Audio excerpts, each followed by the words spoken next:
Jason Carl. Jason Carl. Jason Carl. Let's tell a vampire story.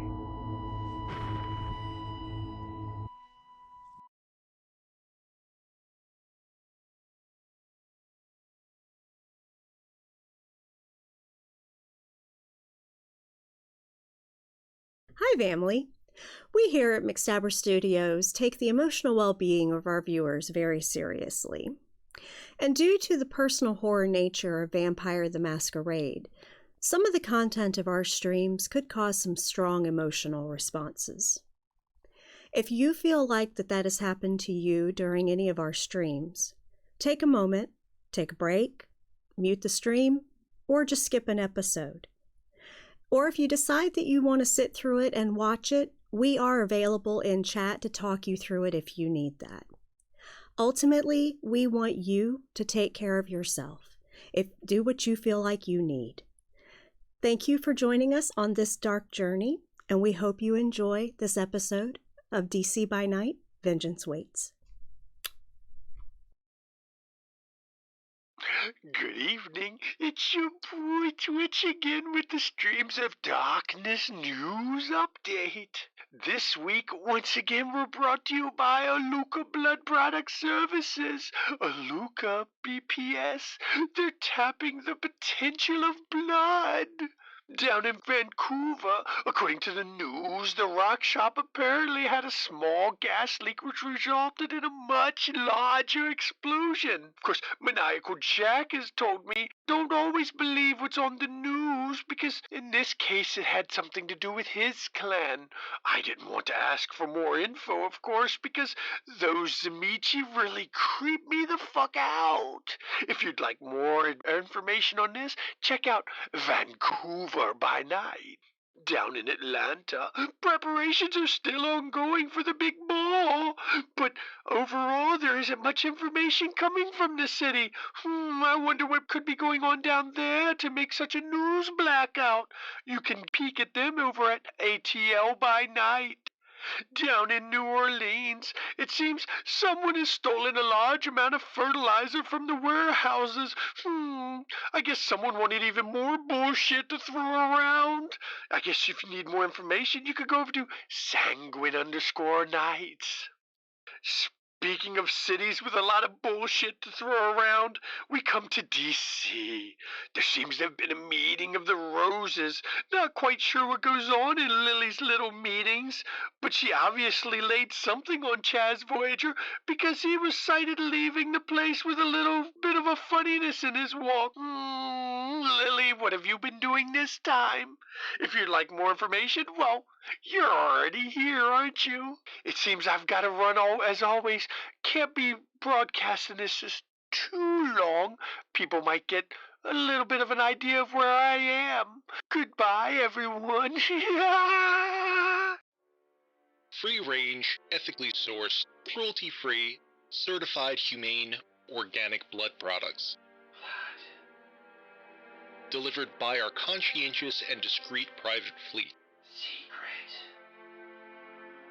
We make sure our stock is local, sustainable, and diverse enough to suit even the most discriminating tastes. Aluka Blood Product Services. Tapping the potential of blood.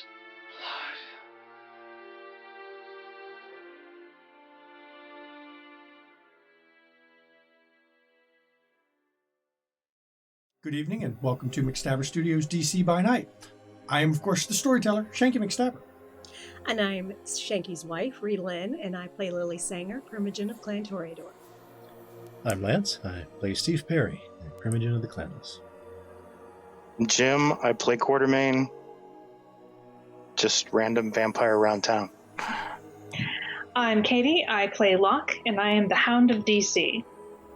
And of course, we have no special guest, so we're going to go straight into what we're doing here.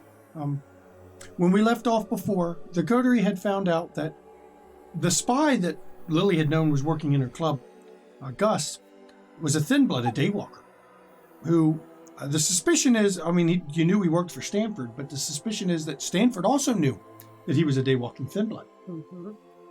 And where we'd left off, of course, Steve and Coterie were going to go and investigate. I don't know if Locke was going to go with them just to make sure there's a little extra muscle if it's needed. But I know Lily has something planned for the night. She's called the Torador to come over to meet at the Succubus Club. But before we go into all of this, we don't have any stains left at the table currently, right? Make sure that's clear. No. Okay, good, because I'm tired of the players reminding me. No stains. You know, And then we have just the usual ones. just the usual. I mean, the floor where you killed Gus. That's and been cleaned. There might have been a stain there until it got cleared. Yeah, that's been We do cleaned. have a project roll to roll up. Locke has to roll for her project of getting status or influence over all the gangs in city. You're rolling streetwise and intimidation, I believe, right? Yes. Okay. And the difficulty of this is 4. That's your target. No blood dice are needed, and you can't willpower it. 3.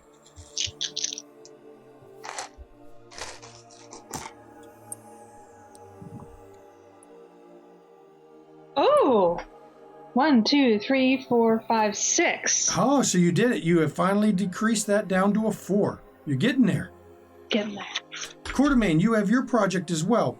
It was intelligence plus your deduction, right? Yep. And your difficulty is, of course, only 3.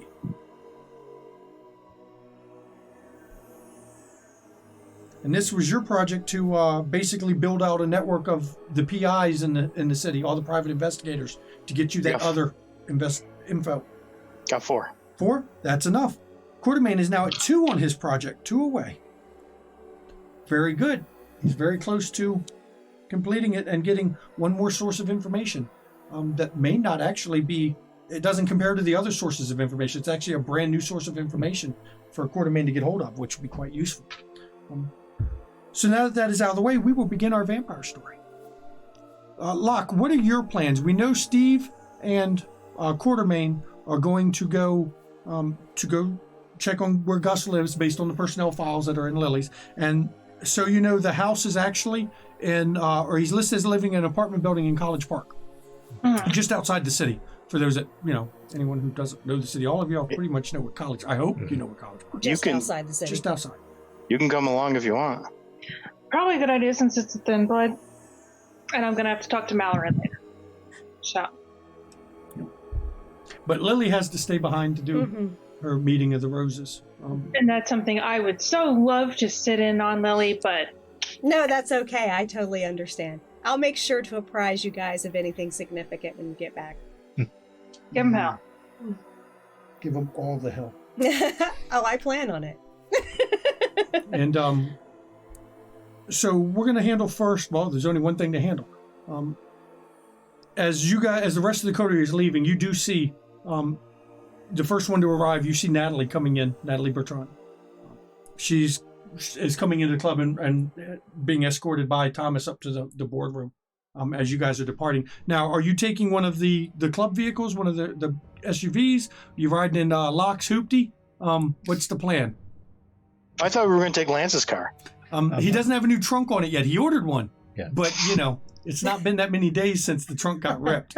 Yeah, it's just I'm telling you, just a little Bondo, and just Little Bondo. Leave the parts bent up, Pondo in the middle of it, and it it'll looks like buff- it has fins. Yeah. it'll buff out. It'll buff out. No worries. If you Bondo the gaps and leave the metal sticking up, it makes it drive faster because you've got fins on the back. That makes it faster. That's right. Make it go faster. Aerodynamic. Yep, that's right.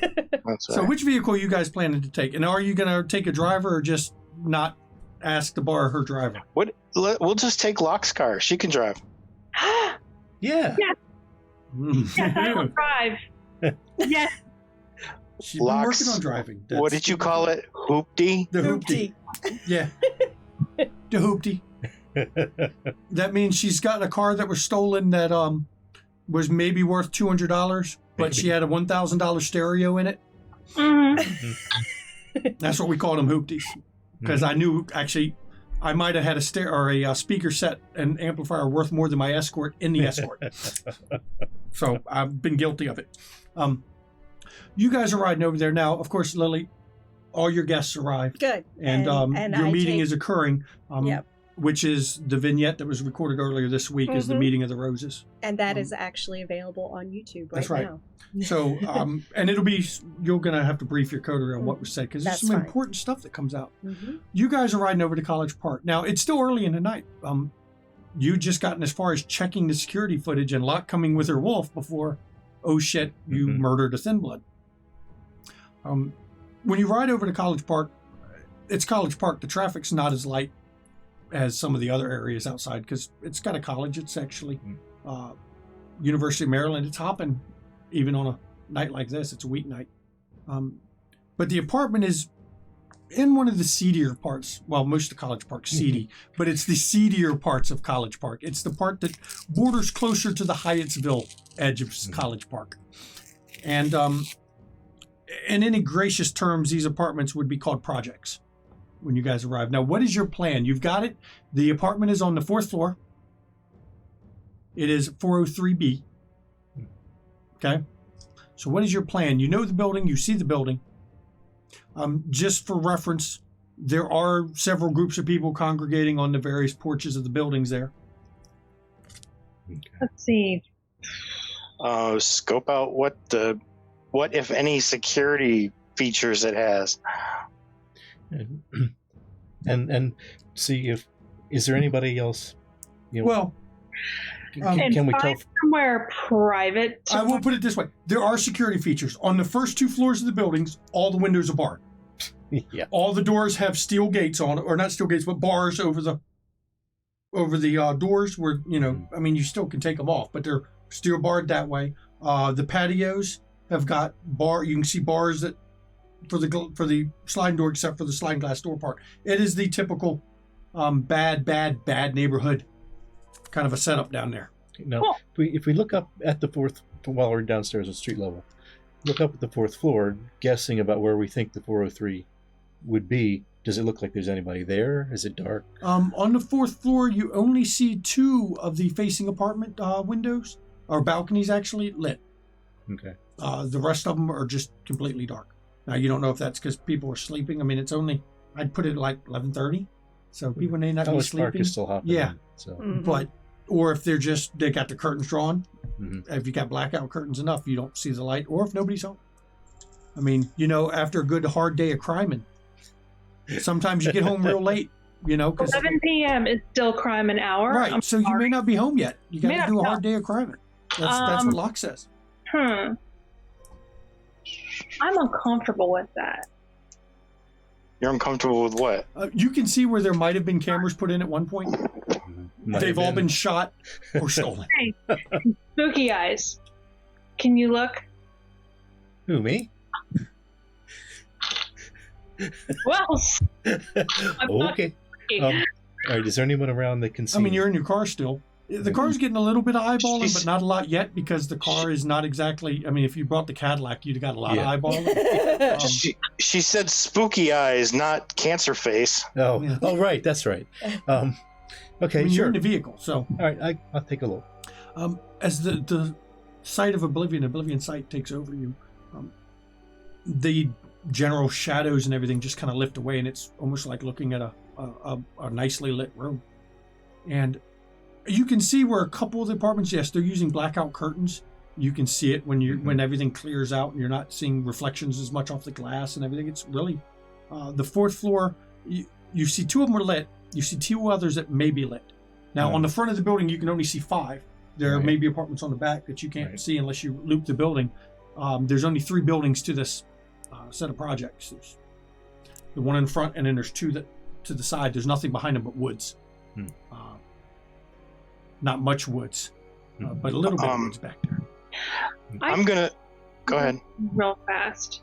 And you do not see. I'll put it this: you don't see any more than just a ghost here or there. Nothing that draws attention because College Park is also another of the haunted cities around here. So you see ghosts, just not many. Right. Text Lily, hoping not to interrupt her meeting. How much you pay your people? At this Lily point, is Lily is currently in in the the meeting conference and room. would not receive the text yet. Lily's got to pay her people more than staying in this shithole. That's Oh, what's From what You you know. understand, she pays more than the average security guard, quite a bit more than the average security guard. It depends on what you want to spend your money on. That's Yeah, true. what is he spending his money on? Don't know. Well, was spending his money on. Anyway, Was is a good term, yes. It's something to think about. We'll I bet we'll find out. Should- Anyways, Wits awareness, everybody. So can we loop around the back just to have a look in the back too? You can do that too. Well, you can't go all the way around behind the back because you can only go on the three sides. The back is the woods. Now, your knowledge area does tell you that there's train tracks a little bit further back. That's what the woods are, to block a little bit of sound from the... Okay. Now, is this the right or the wrong side of the tracks? You're in the bad part of... Well, all of College Park is kind of bad-ish.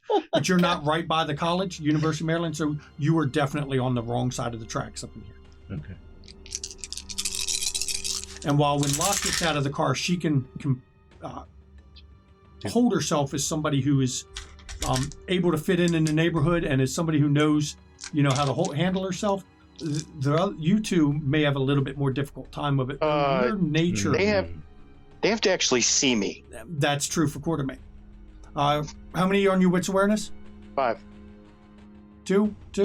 Coterie, you notice that a couple of the guys have started looking at you all still sitting in the car, and one of them nudged his buddy, and dude ran up in the building. And it's not the building you're going in. He ran around because they were on the side of it. He ran around to head up into the building that is next to that one. It'd be on the left from where you're facing the parking lot. So you've drawn some attention. Drive around, drive down the block or two. I try to find a place that is a little bit more discreet. Okay, Private. you can go a couple blocks up, and you can get closer to the college itself and find parking lots. Actually, there's a number of them where you can just park if you want. I mean, you got to pay, but it's parking. I can pay, and Yeah, I mean, I have money. Make the boys pay. you can do street parking too, but those are metered, Meters. or you gotta, Park. wonder where you're parking it. Yeah. Parking lot. But there is one of Locke's favorite things nearby. You do see a laundromat. No, I buy clothes now, but free clothes is still great.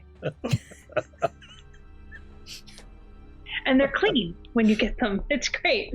And the laundromat does not have any meters. It does not make you pay to park there, but it does say the parking is for laundromat customers only. But, yeah, we've seen that game. Yeah. So you're going to park in a parking lot? What's your plan for parking? Parking lot. Parking lot? We're playing it safe. Okay, and it's the normal, you don't even have an attendant. You just get the little ticket, pull on in. And parking lot, it's about half full. It's not during the daytime when they really get full from really shit going crazy over there. And you're about 2 blocks. You can walk it the rest of the way. And now, I know I assume Coterie, you've been invisible the whole damn time. Because I assume competence, and Coterie loves to ride invisible. Yeah. He'd be invisible if he was. Do you want me to roll it? You can just do your rouse check. Okay. That's it. Yeah, we're good. Okay. So, what is your plan? How are you approaching the building? Okay. Something obviously funny is going on, but no need to worry quite yet. Why don't we see if there's a back entrance? Yeah, I tell Slinky, go through the back alleys. Don't stay on the street. Avoid people. But Now, you do know the area. You don't know the tracks, where to get to the tracks that run behind the apartment, because it's that set of tracks that runs right through College Park. You could probably go and take the tracks to reach the woods that are behind it. That way Slinky can be in the woods behind the buildings where she's really out of sight. yeah. That will work. Yeah, that works. I used to live in Hyattsville. I know a little bit about College Park. Yep. We're going to keep you away from East West Highway and some of those, though. So. Okay. So you guys you arrived at the back of the building, of course, and from the other side, you can see on the back side all the apartments on the fourth floor lit. So there's 5 on the back side as well. So you're looking at, from what you saw, at least 9 of the 10 that you've been able to check are lit. You don't see any people. You do see actually on one of the balconies, the one in the middle, somebody's standing on the balcony smoking a cigarette. How much do you want to bet that this is the Thin Blood hangout? Yeah. Yeah, That's a good thought. because it's shitty. Yeah. Which is a Somebody on a definition. good salary could probably afford to get a couple of rooms if people Yeah. are pulling resources. They've got their eye out. Mm-hmm. Mm. And they probably know at least what I look like. Mm-hmm. Interesting. Okay. And yes, there's no cameras on the backside. They have also all been stolen or shot. So, you want to take this? Let's see. I guess I don't know which apartment we're dealing with, so we kind of have to go in. Yeah. Because I was contemplating climbing up the building, but I mean, you could soaring leap up balcony to balcony to balcony, basically jump from one to the next to the next. I absolutely know I could. I could also climb too. Right, and you would hold your obfuscate would hold, provided you didn't disturb anything. As long as the railings didn't fall when you jumped on it, Yeah. you would still remain invisible. It's when you cause something to change that it forces people to notice you. Yeah. I think so maybe it we'll is just. possible. Why don't we just go in, see what we can see? Probably know need to exactly which check the one. mailboxes anyway. Again, what? We probably need to check the mailboxes anyway to see Yeah. if we can figure out which one is his. Maybe. Yeah. Well, let's see. Let's check and see if the door is locked. Okay, well, you're gonna have to walk around the front to get into the building. Oh, there's no back entrance? No, There's no underground back entrance? not here in College Park. No. Really? There's no back entrance to an apartment There's building? a fire escape, a fire exit, Yep, there's somebody up on the balcony. mm-hmm. and popping that door, unless it's already been popped by somebody else. Because, yeah, from where you can tell though, you can see the fire, but it's closed and no handle on this side because it's the fire exit. You have to have a fire exit. Hmm. Hmm.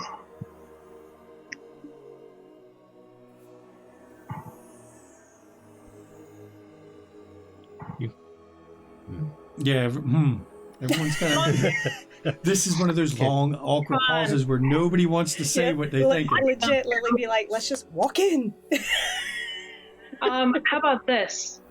I go in the front. And I'll text you if I find...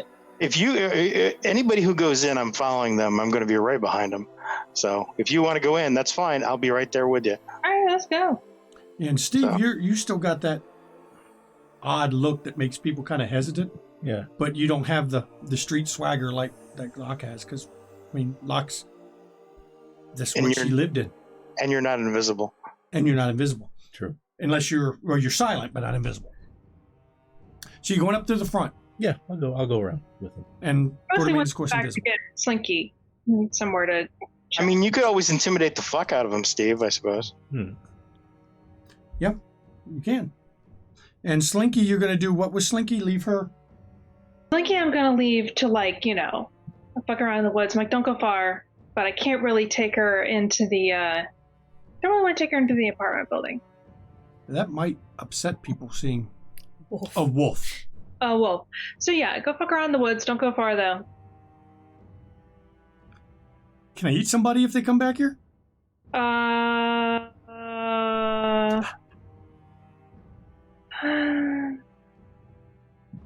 No, we gotta, let's find someone. Or don't let me know. Okay. Deal.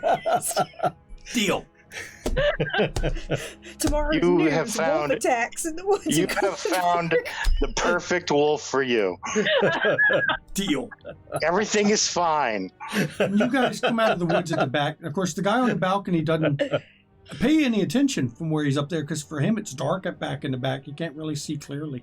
But you don't see any reaction from him. He doesn't step inside or stop smoking his cigarette, though it'd be hard to tell anyway what they're seeing. But as you come up around the building, you come up around the front. When you come around the corner of the building, the guys on the steps, two of them stand up and just kind of stand right in the middle of the steps. While there's maybe three others sitting back. They're sitting on the edge of the steps, just kind of chilling while the other two stand up.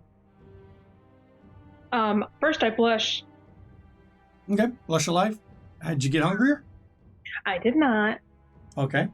Thankfully. Yeah. I go up. I don't know you. What you doing here? Come to see Gus. Gus ain't home. I'll wait. I tell you what, you want to wait? Mm-hmm. Fitty Bones. Fitty Bones. Cool. All right. I think I know what Locke's about to roll. You can go for some intimidation on him? Some veiled threats. Or just blatant threats. You are Humanity 5. Yeah, so I get an extra die. You get an extra die for intimidating. Yes, you do. If you really want to intimidate him, you can also turn on Eyes of the Beast. Yeah. It's breachy. That feels breachy. Haven't sniffed him out yet. Don't know what he is. Yeah. Oh, yeah, that's right. I sense the beast. Oh, that's a good one to roll. You're getting sneaky on me now. Sense the beast. Let's see. That one is, we find the thing here. Sense the beast. You're going to roll resolve plus animalism. I roll composure and subterfuge. Come on, dice. Get out of the box. Where did I throw a die? I'm going to rouse to raise resolve. Okay. And I make it. Cool. Hey, look at that. 4, 5, 6, 7. With a crit. Mortals. I don't need to roll? No, they're mortals. Okay. That's enough to get it. They only had the main dude talking only had 2 successes. So okay. They're all everybody out here in front. How many of them are there? 5 total. They're all mortals. Yep. For hostility, since you can also get a sense of mortals' hostilities and their nature, and maybe even if they have a resonance. The guy standing talking to Locke about Fitty Bones, he's amused. The guy next to him's annoyed. And the other 3 are just kind of neutral right now. They don't seem to really care yet. Okay. Cool. So you're going to intimidate Locke? 4, 5, 6. What do you guys say?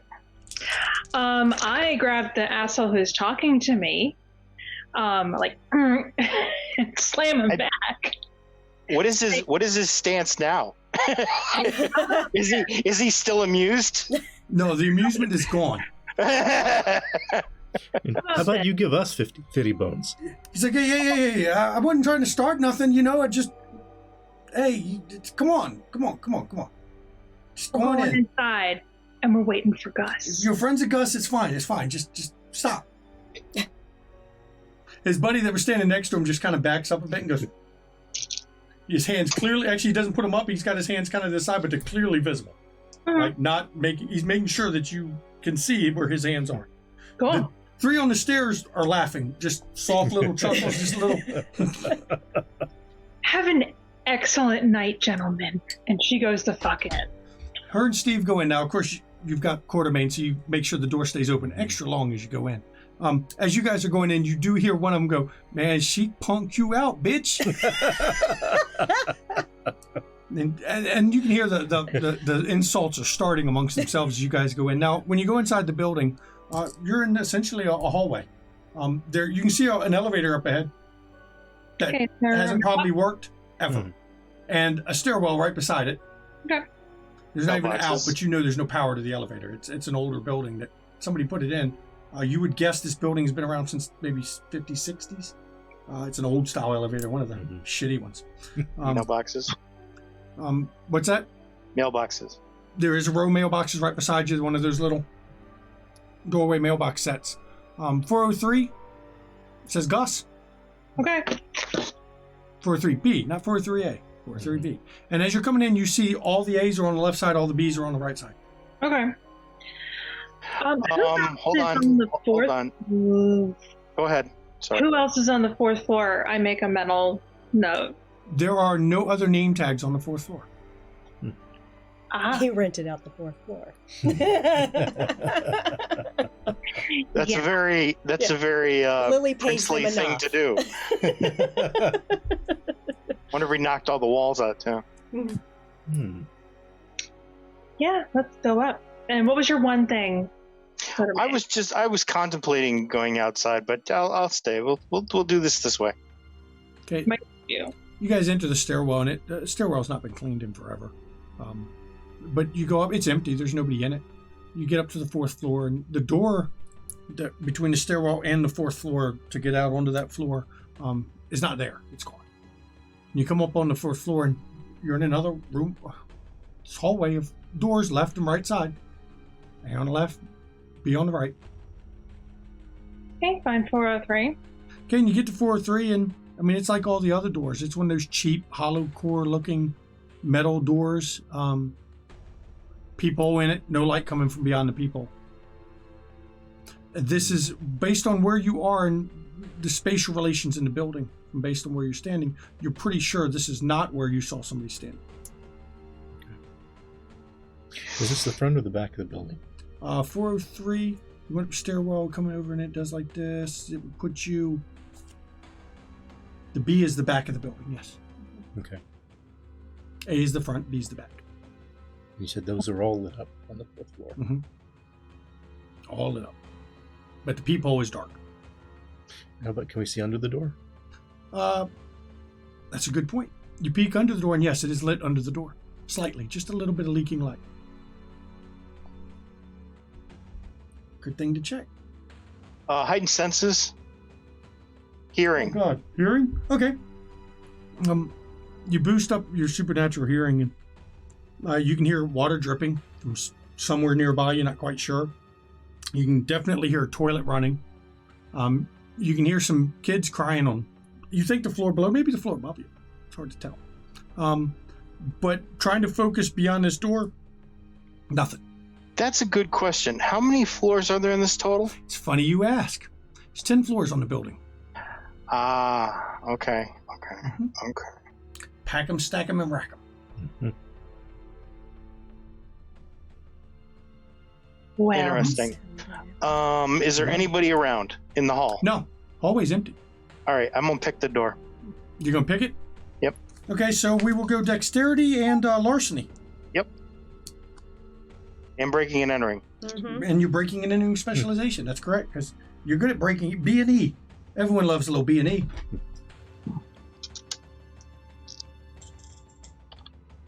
While he's picking, I assume, and the whole thing about assume competence, Locke and Steve are keeping watch. Mm-hmm. Right. Yep, Locke's holding up a wall. Keep him watch. Damn. Always assume competence from the players. Don't assume that they're staring at Jim picking the lock, because that'd be kind of weird. Jim picking his nose. Yeah. Steve's sitting there going, no, man, you got a little more tension. No, that's too much tension, man. Come on. I spent a willpower, got 5 with a critical. Okay. You pick both locks, the deadbolt and the main lock. And you know they're open. Okay.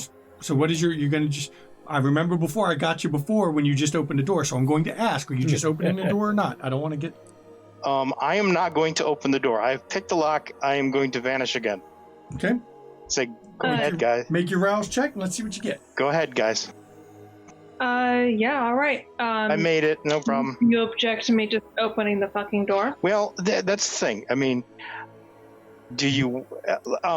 can I do just a quick... I'll let you roll intelligence Lance investigation. may want to do one too, just to see, because he's got more tech-based stuff, and I'm kind of more of You a... can do intelligence technology, and Quartermain will do intelligence plus investigation. Because, yeah, you remember what you learned when you broke into Ivan's place. That's right. 3. 3? Okay. We'll see what Quartermain gets. 5. No 5? crit. From what you can tell on this side, you don't think anything's different has been done on the door. Now, on Quartermain, you looking at it, this looks like a pretty standard door on the place. It's nothing... it doesn't look like it's been replaced as any of the others. So any of the major things to be done, you'd want to change out the doors, and it hasn't been. So you're pretty sure it's a good Now I'm thinking again. This Dangerous. door was given in the address specifically. Mm-hmm. If he's got the entire floor, You want to try another door? What- You do you wanna think, risk- based on what you saw in the back of the building, okay? 3, there's 5 across. 1, 2, 3. It is the middle balcony. The guy was smoking out back of the middle balcony. This would be the door, wouldn't it? I thought 1, you 2, said 3. initially that it wasn't. I did, but then I realized, wait a minute, if there's 5, 3 is the middle. Right. Because it would go 1, 2, 3, 4, 5. 3 is the middle, so it is the one with the guy on the balcony. In the end, trust me, it won't matter. So, I mean, we can risk it, or we can assume that he's got the entire floor, and they connect, and try another one. Want to frog up this side? And deal with the guy on the balcony. I'm not the fighter. It's true. So we know the guy on the balcony is in 403 or on a different floor. He was on the 4th floor. Let's try a different room. Let's try 401. Okay.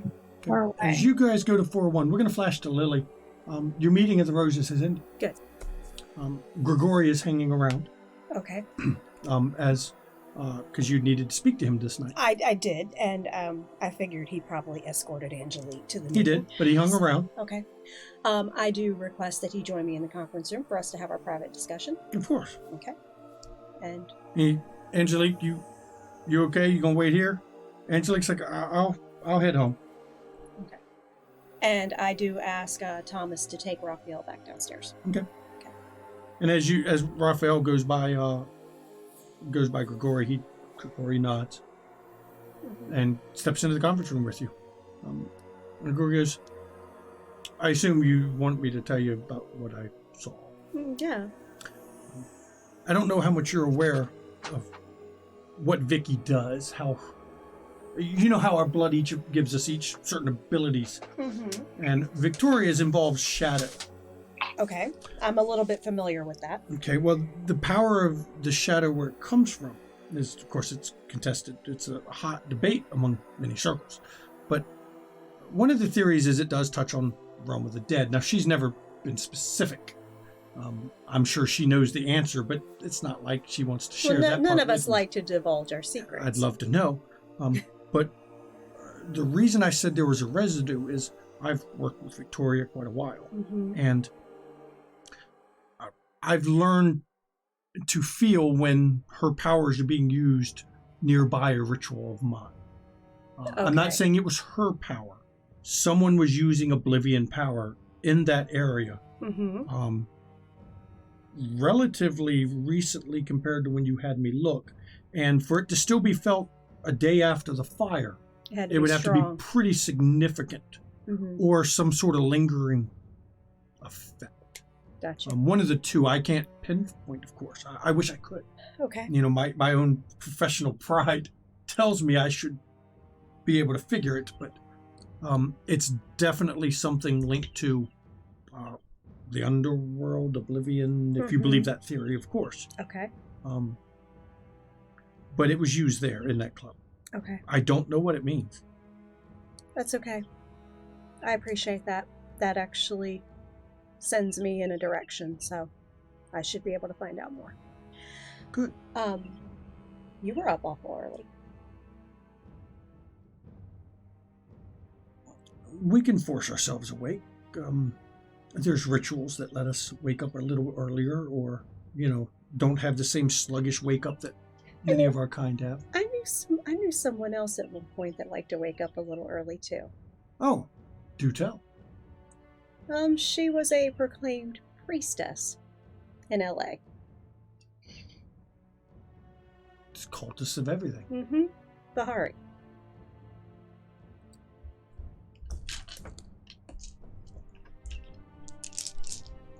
I travel, I meet all kinds of interesting people. You know, in many circles, just saying that could get you killed. Are you going to kill me? My existence in many circles could get me killed. Not worried about it. Secret's So- safe with me. I know the term. Mm-hmm. It is well, to be frank, it is matriarchal It is. society. It is. And of course, as you can tell, I am but a man. Very true. Very true. Hmm. Just was something interesting. I pick up interesting things here and there. Do you happen to remember the name of this priestess? She went by the name Lilith. I thought that was a little pretentious myself, but you know.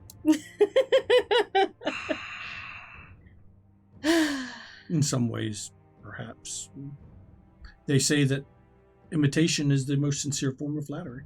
They say that. Usually not the artist saying that. You know, some secrets are more dangerous than others. That is true. Some secrets have a way of destroying those who spread them around. I understand that. Glad you do. Good evening. Good evening. And Grigori exits the conference room. Mm-hmm. I'm sure you understand the meaning. I do.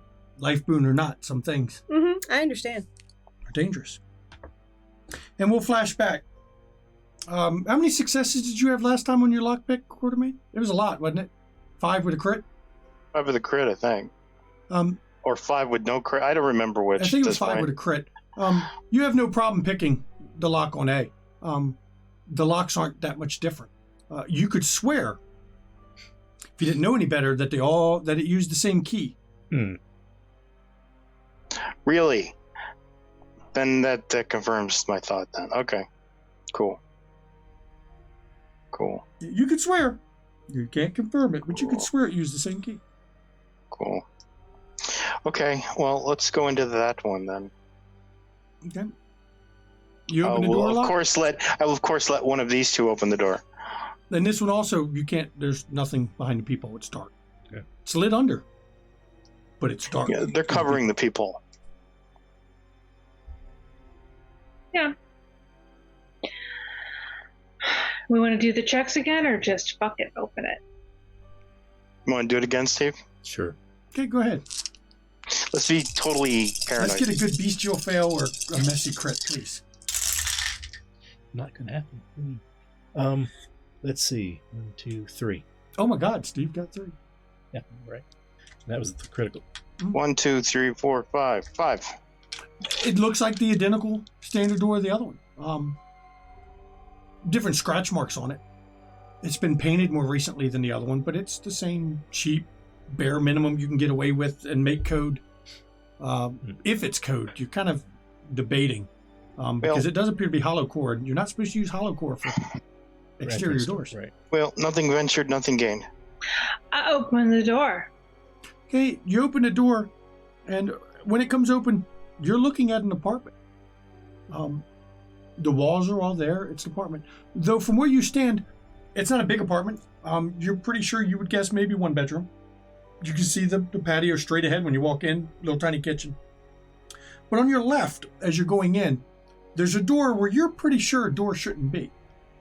And it looks like it would connect to the apartment next door. And it's an interior door. No locks. I mean, other than the little hole in the center of the thing where you just, poke something through. Is there the lights on in here? Oh, yeah. It's lit. Okay. We close the door behind us. Okay. You go in. Lock it. Yes. Okay. You close it and lock it. And Now, there is something covering the people, right? Yes, there's a little flip door. Yeah, okay. Over it. On the interior of this room, there's a couch. There's a kitchen. Everything looks clean in this particular room. Looked in at all or lived in at all? No. Or? Okay. You see no pots, no pans, nothing out on the counters in the kitchen. But there's a couch. Bedroom doors closed, you don't know. It doesn't have the lived-in smell. It has more of a musty, dusty smell. That normally accumulates when nobody's been in a place and cleaned in a while. Though it's not dusty. Take a quick glance in the bedroom. You open up the bedroom, and the bedroom actually has 3 beds jammed. They're singles, jammed side by side in a row. No dresser, just 3 beds. All of them are, I'm not going to claim made, but they're straightened at least. They don't look like they've been used lately. Okay. Yeah, let's move on to the next one then. As we go by and see, hey, lock, free couch. True. This should put us in 402B if we go through this door. You go through that, and it's much like the other one. Though this one looks like it has been used lately. The couch has a little more, has some dents in it. There's actually TV in this one, in the main living room area. The kitchen has a couple pots in the sink. That your guess would be a day or two, maybe, based on how crusted the stuff is on it. Any idea what they made? Did it involve blood? It looked like a pasta or something. There's a red kind of crust around the edge, but from the smell of it, you're getting a tomatoey smell. Okay, so no blood. Or shoe polish. Or shoe polish. Yeah. Shoe polish. Okay. And quick glance at the bedroom again. This one also has 3 singles. One of them is unmade. Okay. Okay, so one person maybe living here. All right, and then there's another one of these doors on the left. That is correct. That leads to the next one over. All right. Well, here's where it could get fun. Okay. I'm not going to bother with obfuscation at this point. Now, so far, as you've been going, the interior doors with the lock types, the little push hole ones. Each time the locking side though has been on the one next to it. So from 401, the locking part was you could lock it from 402 to lock into 401.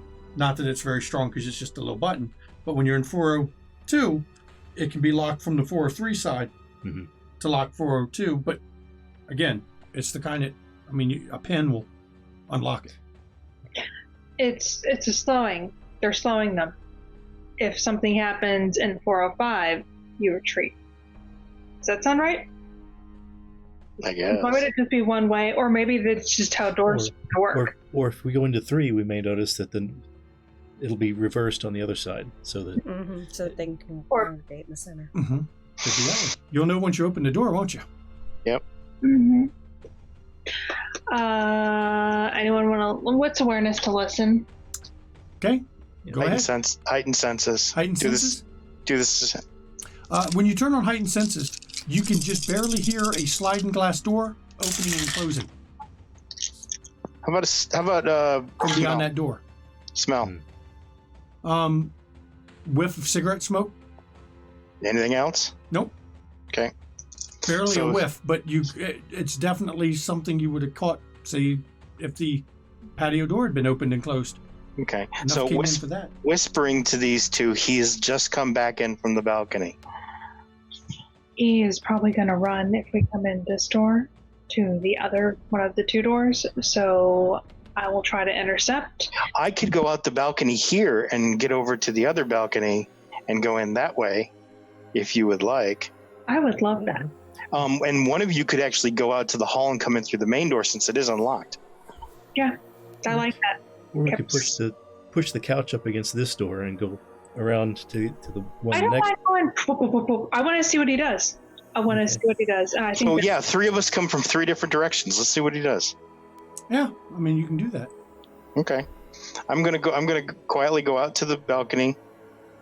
Make sure that there's nobody can see me from the balcony. Okay, when you go to the balcony, of course, it's got the little bar thing that people throw on the balconies, which, okay, good luck. Okay. I jump across. Okay, it's pretty easy to do. It's not that far of a gap. Is the sliding door locked behind him? No, actually, you can see it's not locked. It's not. Well, when you look in the door, though, Steve, you're going to go around to the front of that one since it's unlocked. You can see he's plopped down on the couch watching something on TV.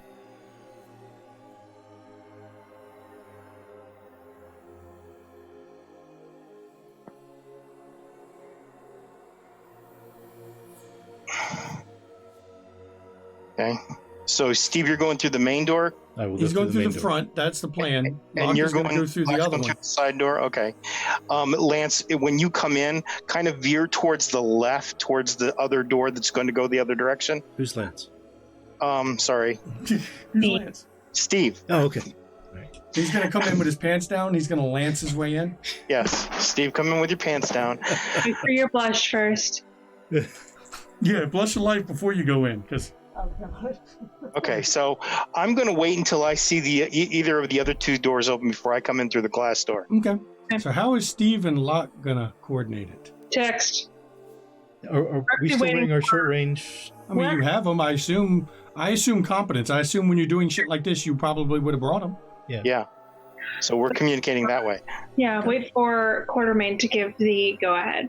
Okay, he's laying on the couch watching TV. He's sitting on the couch, his feet's up on the table in front of him watching TV. Okay, he's sitting on the couch watching TV. Okay, on 3. One. It's one. Is it 3 and go or on 3? On 3. Okay. Okay. 1, 2, 3. And you guys bust through the doors because it's unlocked. It's easy. Well, I don't. I don't bust through the. Throw the sliding door open. Now the first one to go through. Let's see who, because the timing would be slightly off, of course. Locke first busts through. His head swipes over that way, and then of course, Steve Perry comes in through the other door. His head whips back, and then the sliding door opens, and here comes Quartermain, and dude jumps straight up. And in his hand's a pistol that you could see him pulling from the cushion he was sitting on. He just instinctively yanked it out. But his head is kind of on a bobblehead swivel at this point as he's trying to figure out what the fuck's going on. Hey, what the fuck are you doing in here? Hey, sunshine. I'd put that shit down if I were you. Raid. You ain't got a gun? I do. I think I can sit here with this gun and I can, dictate whether I put it down. Now, what the fuck are you doing in here before my boys come upstairs and whoop your ass? I walk over and punch him in the face. Hey, I was rolling. You're diving. So you're diving at him. Quartermain's diving. He's got the gun waving. Steve's coming in. Oh, this is going to be fun. Let's not kill the guy. We need information. No, we won't kill him. But we would like to grapple him and hold him down. 7 crit to grapple.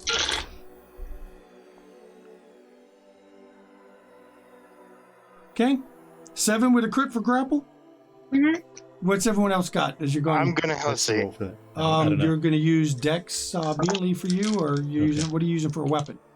One of your little punch knives? Because I'm just going to grapple him. I'm not. You're going to try to hold him with Locke? You're going to go for the legs while she goes for the top? Yeah. I got 4. You got 4? So several things are about to happen, I can tell you. Oh, shit. Dex melee? Yeah, you can go that. Okay. Or no, melee is for weapon. It have to be brought. Whip out your sword and cut his hand off. No. The sword I assume you didn't bring because assume competence and a big sword walking around people would notice. 2. Okay, this is where the several things happen. They never seem to notice in the Highlander. Yeah, I know. Trust me, but this ain't Highlander. You start walking towards him. The gun swivels towards you, but then Locke leaps towards him, and he turns as Locke comes in and fires the gun right into Locke. That's a mistake. Yeah, it's not going to end well overall. Not for him. Locke, you take as margin over your 7. He actually beat you even on that. You take 4 damage halved, so you take 2 superficial. Ouch. That's fine. Yeah, Then what's your strength now? No, she hasn't kicked it up yet. Train. But you take the bullet and get your hands on him. She laughs. And about that time, as you get your hands on him, Steve, since you've already got him grappled, tackles his legs. So Down now he goes. you're holding the top, and Steve's holding the bottom. And I punch him in the face. And Quartermain punches him in the face. The gun is out of his hands at this point, because that's part of your grapple, is you kind of made sure his hand, after he shot you, that was not going to be in his hand after that. I scrabble up and lock the front door. Okay. Hey, Cupcake. The fuck? How you doing? You can't be... my boys are coming upstairs right now. I'm sure they are, and I'm sure we're going to have a great time. So if you're fond of your boys at all, I'd call them off. If they're actually coming, which I don't think they are. You don't know what the fuck you're doing, do you? I throw on Daunt and stand right behind her. Okay, so you're going to use Daunt. You're going to roll. Let's see if you can intimidate him with Daunt. Daunt's very useful for that. You're going to go... what are you going to use for half of your Daunt? your intimidation part. We know the other half is going to be. Let me find it. God damn it. You add in your presence to your intimidation, so you can roll your intimidation plus. You can roll charisma. You can, if you're going to try to convince him, manipulation, intimidation. It's fine. But you add your presence to it. I have 2 for both of those, and my presence will be 4. And you have 4 dots in presence? I have 3 dots, but I'm blood potency 2. Yes, because it involves a presence roll. You get to add the extra. So let's see. That's going to be my intimidate. I think is a 1, and my manipulation is 2, and my presence is 4. Yep, for your bonus, so that's 7. That's 7. 1, 2, 3. It's not bad for an Nosferatu. That's pretty good, actually. 7. I'll roll his to see if he can resist that. Of course, he's at a massive penalty right now because he just shot somebody. And critical. She didn't care. Critical. 4, 5, 6. 6. 4, 5, 6. He tied you, but he just shot somebody, and she's standing there still holding him. So he's spooked. And mortals lose versus supernaturals. That's right. Spoiler. Yeah. He's like, hey, whoa. Just actually kind of got his arms like this. He can't move them. Hey, whoa. Why are you breaking in my place? I didn't do nothing. Where's Gus? Gus is at work. I want to have a discussion about Gus. Consider this a background check. Who are you to Gus? We boys? I mean, Oh, you mean you pound each other? What the fuck's wrong with you, man? No, that's never mind. I can see what's. Oh, goddamn, dude. Ugh. Those kind of boys? No, man. We used to run together. Used to run together. So gangs. Yeah, various gangs over the years. Yeah. I mean, I've been out of it a while. So is Gus, but we used to run together. You know. Yeah. So where'd he come up with all the money for this huge ass apartment floor combo?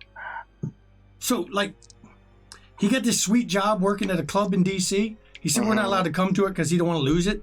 But he got this sweet-ass job there, And, I mean, Gus has always kind of had money. I mean, money come in, money go out, He's always been one who, he could get us things. That was always his skill. He was, things fell off the truck a lot when he was around.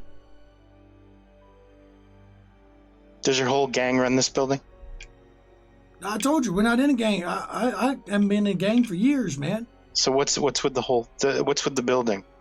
I mean, Gus didn't want people bugging us. We bought this floor. I mean, okay, so once in a while people would come over and they would stay in the other rooms, and we'd give them privacy and they'd hang out a while and then they'd disappear again.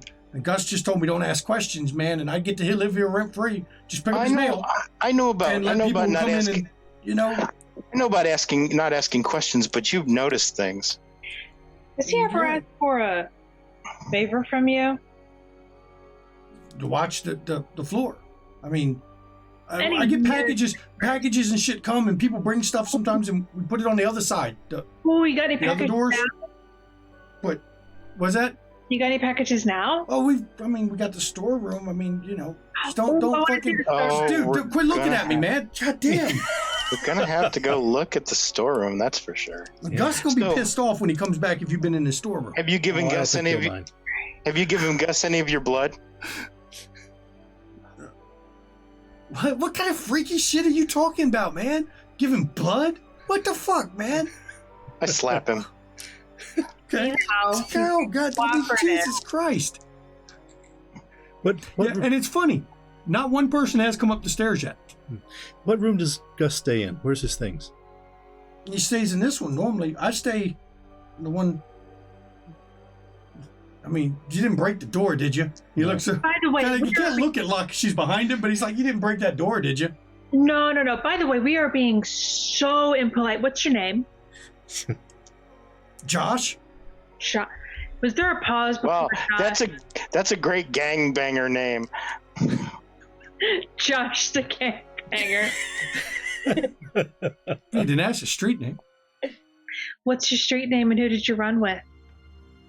They used to call me John Boy because, you know, they used to say I looked like I was in the Waltons and shit. But You do know, look like a punk, yeah. I ran with the 503 crew out of Southeast. I mean, it's been years though, you know. Who are the I got guys out of down? it. Who are the guys out front? Yeah, your boys. Oh, that's. I mean, I don't fucking know those people. We pay them a little bit every month. They keep the fucking riffraff down, let the packages get delivered, and don't start shit. They're really good at their job, let me tell you. Obviously, we've been paying them too much. Jesus fucking Christ. Do I look like riffraff? I mean, yeah. From what I saw, I mean, it's kind of hard to see you now because you got me in this fucking hold. I can't even turn my head around. But, Hey, look, I mean, that one over there, dude with my legs, he looks fucking, really fucking serial killer creepy. And, you know. Do you mind? never know. Do you mind sitting on our friend here and talking to him while we go look around? I think that's a great idea. I would Okay. love to have a conversation with this gentleman. Okay. It's I grabbed the pistol and okay. popped the. It's a 44. I don't care what it is. Okay, I but no, popped it's a nice 44. It's not cheap. I Very popped the nice, clip. expensive. I popped the clip. Okay. Just and belt the gun. Don't give a fuck. I just don't want him using it on anybody. Okay. Empty the chamber too. Yeah. It was already empty. Oh no, it's an automatic. Yeah, Semi-automatic. I'll rack it. Okay, you rack it. Nice little hollow point comes out. 44 hollow point. Jesus. Locke looks at the hole in her shirt. She is disappointed. His eye. Are you still holding him though, so that he can't see you checking the hole you put in? We go sit on the couch. Yeah, he is kind of eyeballing the fact that you've got a hole in your shirt Mm-hmm. and you're not bleeding. Mm-hmm. But blush of life, does that mean I would actually bleed a little No. bit? No. Okay. Vampires do not bleed unless you will yourself to bleed or you cry. The blood does not flow that way, even blush of life. You willed it to the surface so that you look possibly alive, but you still don't have flowing blood. Without flowing blood, you might get maybe a little capillary action, but it's superficial. Mhm. So it's not even like massive damage to you. It was only too superficial. Your undead body absorbed a lot of the impact. I just look at Cute that was her on my favorite shirt too. Now it's got a hole in it. The new Kind of shirt eyeballs. I Got don't a mean to fuck up your shirt, thing. but she's. What did he say? See, because Steve had told him just now that was her favorite shirt, and he's like, I didn't mean to fuck up her shirt. Yeah. What the fuck is? Look, I've shot a lot of people, and you're supposed to go down when I hit you. What the fuck?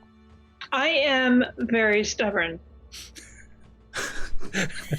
Okay, I broke that one.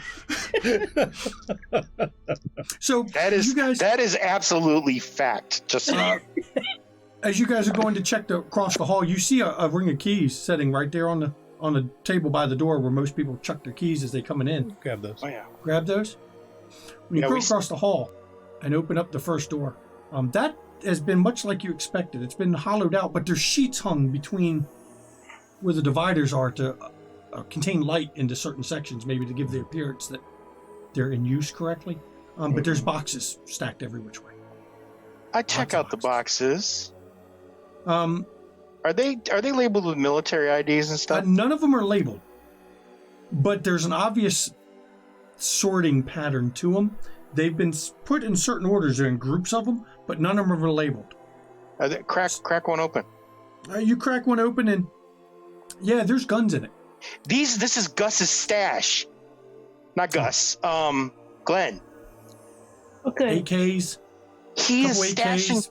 You check another box, I assume, and you find another box that has M16s. He was using Gus to stash the. Oh Jesus Christ! Wow. That fucker. Okay, we're gonna. But We're gonna the go last through time this- you saw one of his stashes, they were all military marked boxes. These are not. Oh, And they're not packaged very well. It's like somebody was just They've been Just repacked repacked. Yeah. somebody was just chucking them in boxes and stashing them in a box. I mean, they're not they're dropped into boxes. They're not like packed. They're like you open a box and there's guns laying every which way in the box. Like somebody just chucked a couple in there. How many can we fit? 5? Okay, cool. Put 5 in that box. Seal it. Yeah, I want to go through. I want to go through the whole place with a fine tooth comb. Okay, as you're going through it, roll intelligence investigation. You can get a bonus die because I assume Steve's helping. I check my phone because I realize Yep, I and have you a see text. Locke's message. I replied or text, I pay them plenty. Why? Tell you later. Okay. And smiley face. Smiley face. As long as she didn't eggplant, that would be weird. No. Because, you know, if y'all need to take some boxes out of there, I have big SUVs. I'm just saying. That's a lot. Lily's stash. Okay. That's a lot. That's 2 crits plus So that's two 10? more 10. Holy shit, that's a lot. Okay, so you and Steve do a quick one over, but you get the general gist. You find some drug stuff, couple kilos coke, a couple kilo bags of weed, That's chump change. scales, weighing stuff, baggies, you know, normal kind of. In one section, it was all the drugs. You find some X. Gotta have a little bit of X, a little bit of LSD. Oddly enough, you also find rohypnol, a little bit of rohypnol stashed up. Not much, just a little bit. But it's just kind of jumbled together. It's not really just some boxes had some boxes have a mix. In the weapon section, getting a look at the weapons, they're all well used with serial numbers filed off. These aren't new weapons. They aren't exactly in great condition, but there's a lot of them. Yeah. Enough to arm a couple gangs. Bullets, there's not enough bullets for all the weapons. You do realize that. There's a good amount of bullets, not enough to really run all these weapons. You don't find any grenades, any of the things that you had found previously when you found some arming stashes. There's a lot more handguns than anything else, and there's a lot of them. Some of them you'd guess were Saturday night specials. Quartermain, you have experience, especially with that role. Some of them you wouldn't trust to shoot.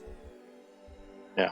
Okay. Other than that, stereos, CD players, obviously bootleg DVDs. Looks like Gus was running an all-you-can-shop mart of illegal shit. Yeah. When we get done with that, can we go back and look into Gus's... Is there any documents around or anything? None in that room. Okay. I'll let Steve roll at this point. Good, yeah, none in that room. What were you looking around for? I just want to go back and look at Gus's effects, his personal stuff. Just Okay. see. You guys go back over it. Now, the whole time they've been in there searching, this dude's been sitting there eyeballing you lot, and every once in a while he mutters, fucking paying them, and they didn't even come up. No. It's pity. It's really hard to find good help these days. You know? When you answer him, he looks at you, did you, like, murder him or something? No. So, we've been paying them punk asses. You come in here, I shoot you. Don't even get me started on you sitting there. This is fucking weird. I've shot you. I know you. I see the fucking hole. And then they don't even come up to investigate. Mm-mm. Nope. And you say you didn't. They're alive. Mm-hmm. Although, you know, for now. Jesus. Oh, man. I mean, I knew we were out of the game a while, but goddamn. Can't even get good fucking... So can't pay off a gang to be quality. I mean, Jesus. So what are they finding in the other rooms? Do you, you've taken a look, dude. Come on. Okay. Gus, he trades things. You know, I trade you these for some of this stuff, and then, oh yeah, you got a load of this. Well, sure. Will you take this and trade for it? And he does a bit of trade. Some, you know, cash is always, we love cash, but mainly they're finding probably guns. What Gus called his retirement plan, which is some drugs he was stashing up. He's been slowly trying to add. You don't want to get too much with this building because, you know, people might come, you know. But it's a lot of guns. I mean, recently he just had a couple boxes taken out of here not too long ago. That's why probably they're not going to find much ammo because we offloaded a lot of it. Uh-huh. But Gus, I don't have the details. Gus don't tell me. My job is to sit here in the apartment and chill and, you know, just be here in case he sends somebody over to stay a couple nights. And Gus would come here too sometimes. You ever get any names of those people who used to stay a couple nights? No, see, look, you look like the type who understand. No names. No. They show up. They said, Gussie sent me. I said, that room, or, you know, told him which one to go in. and told them they better clean their shit up before they leave in the morning. I mean, I used to tell Gus that it was like we were running a fucking hotel. It's like a bed and breakfast. You know, lately. we called it the hood and breakfast. It was kind of great. I mean, it was a joke, but yeah, I mean, No, I like that. That's good. That's good. You should keep that. Has it been busy lately? nobody stayed in the last, I don't know, maybe since early July. Oh, since the bullshit. So it's just a couple weeks we've been empty. Prior to that, I mean, it was kind of regular. About every week or so, somebody would stay and then leave. And then I've never seen all of them used. But, I mean, Gus said that you got to have, capacity of mind for later and if you need it. Because if you got it and you don't need it, it's good. But if you need it and you don't got it. And he was always moving stuff like that. That was just, he was always the thinker. I was just, the guy willing to pull the gun. Of course. Everyone needs a trigger man, Oh, yeah. Yeah, haha, yeah, I can see you. That's good. I mean, how in the fuck are you still standing there? Or sitting there? Jesus, I mean. Told you, I am, you know what? When the guys get back, I'll explain. Okay, and you guys come back in at this point. One question. When we were looking in the drug section, was there any drop? No. Okay. No drop, no Advil either. None of the. You didn't tell him. You didn't tell him anything he found among Gus's stuff. He asked about. He hasn't go. You're going back to the apartment. You got to search Gus's stuff in the other apartment, and that's where Steven and Coterie come back in. Okay. And yeah, he's sitting there. You can tell he's very unnerved by the fact that Locke's still sitting there beside him, but he's trying to play it off and trying to be cool and chat a bit. I still have dawned up. I walk over. God. Hey, why is there no ammo? We offloaded it about about a week ago. To whom? I don't get told these things. Gus came, told me somebody's gonna come by, and these are the boxes they get. What did they look like? I mean, they're just some dudes. I mean, I assume gang members of some kind, to be honest, because you get a feel for that, the eyes and the way they watch and the way they move and the way they keep deferring to one person when it does all the stuff. Who did they defer to? He didn't say a name. They just kept looking at him, and he'd nod, and they'd go grab, and he'd point, say, pick up that. Him. I don't know, kind of maybe 6'1", something in that range. He probably a good 280. Big boy, but I mean, I'm not quite sure. He looked like he knew what he was doing. He carried himself like somebody who could fight. I mean, you get to recognize that. Black hair. Did you hear him talk? I described Guido. Not Guido. I don't know. What the fuck is alive? Gino? Gino. No, I don't. What? No, it don't sound like that. I mean, he said something. I mean, he talked a little. I mean, he sounded like, I don't know, standard DC trash, man. We grew up being DC trash. Oh, I totally know. Yeah, you would know. Fuck yeah, I know. I was talking to him. Oh. Well, I also know. So Steve is going to search the apartment. Yeah. Yes. Okay. Lily, after you had talked with Grigori, what were you planning to do? I'm actually going to have a talk with Raphael. I need to explain some things to him. Okay. I think at this point we're going to go on break real quick because we're getting at a good point before this where Steve's about to try to find the real info in that apartment. And Lily, having had an odd conversation with Grigori after her meeting of the Roses. Lily had suspicions and he just confirmed them. Secrets are dangerous things. I understand. So we'll be back in 10 minutes and enjoy the break, and then we'll find out how this one is going to end, because this is interesting in the apartment. Very interesting.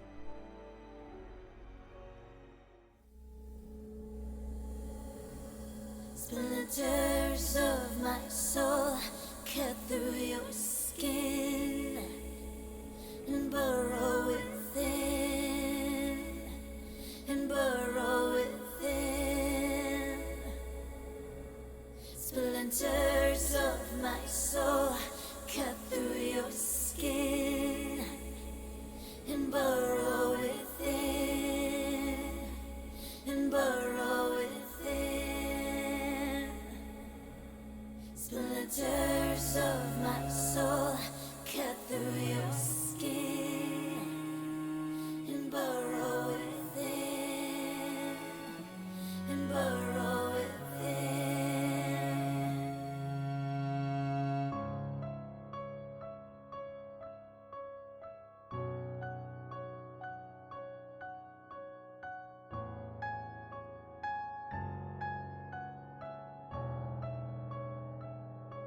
I've always been the hunter, nothing on my tail. But there was something in you I knew could make that change. To capture a predator, you can't remain the prey. You have to become an equal in every way. So look in the mirror and tell me, who do you see? Is it still you? Or is it me? Become the beast. We don't have to hide. Do I terrify you? Or do you feel alive? Do you feel the hunger? Does it howl inside? Does it terrify you? Or do you feel alive? Splinters of my soul cut through your skin and burrow within, and burrow within. Splinters of my soul cut through your skin and burrow within, and burrow within. So embrace the darkness, and I will help you see that you can be limitless and fearless if you follow me. We are the lions in a world of lies. We are the predators, the hunters, the hunters, the hunters. Become the beast. We don't have to hide. Do I terrify you? Do you feel alive? Do you feel the hunger? Does it howl inside? Does it terrify you? Or do you feel alive?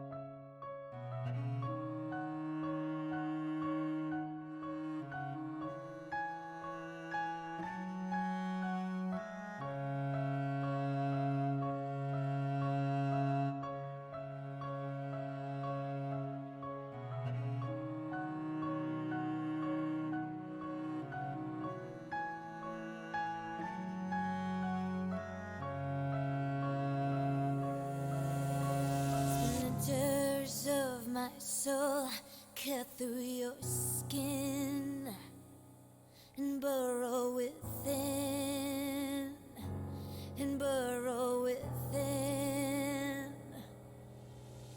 Splinters of my soul cut through your skin and burrow within, and burrow within. Splinters of my soul cut through your skin and burrow within, and burrow within. Splinters of my soul cut through your skin to burrow within. Do you burrow within? Do you feel the hunger? Does it howl inside? Does it terrify you? or do you feel alive?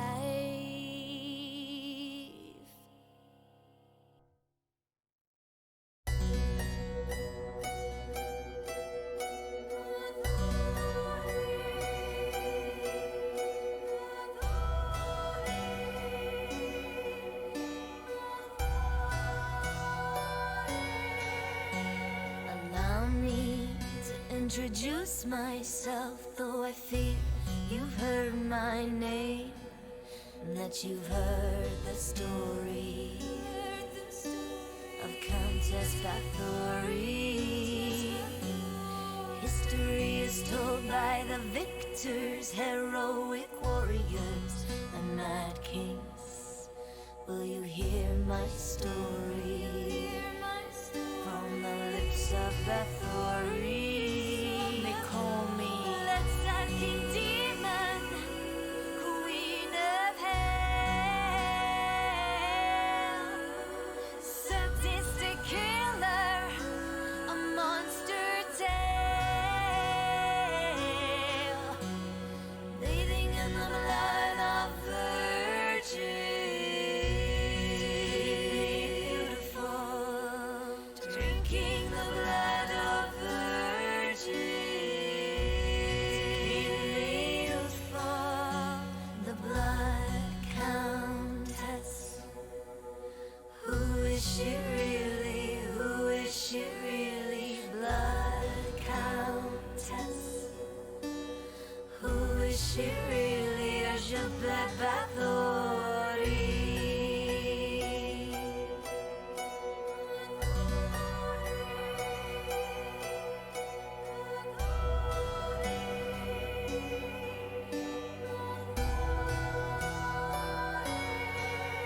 I was very wealthy and powerful, a widow with political rivals, keen to destroy me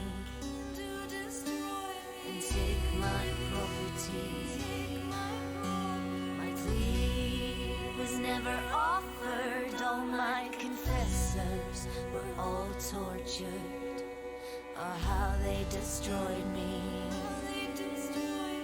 for my property. They put me up, shut me up, shut me up, put me up, put me up, shut me up, shut me up, and told a story of a bitch called Bathory. Let's King Demon, Queen of Hell, sadistic killer, a monster tale, bathing in the blood of virgins, beautiful, drinking the blood of virgins, youthful, the blood countess. Who is she really? Who is she really? Blood countess. Who is she really? Elizabeth Bathory.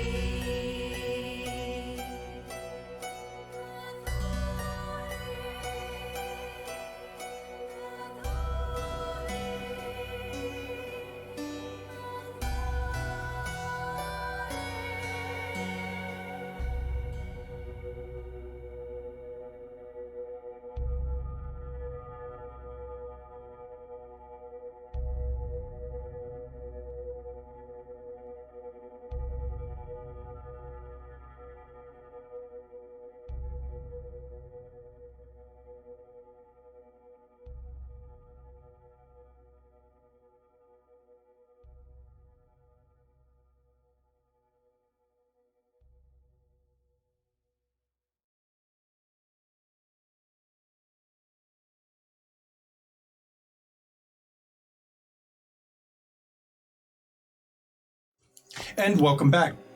When we left before break, Lily was going to speak with Raphael, and the Coterie was searching, the rest of the Coterie was searching John Boy? And Gus's. Like, Gus's place. Josh is a gangbanger. Yeah. So John Boy is an even better name for a gangbanger, isn't it? Hey, John Boy. Mm-hmm. You know? So we're going to cut first. Gus's girlfriend is what I'm calling him. Gus's girlfriend. Hey, you know, hey. We're going to cut to Lily with Raphael. What did you want to speak and teach Raphael about? I'm curious. A couple nights ago, he had mentioned about how when he showed up at the club, he felt this pull.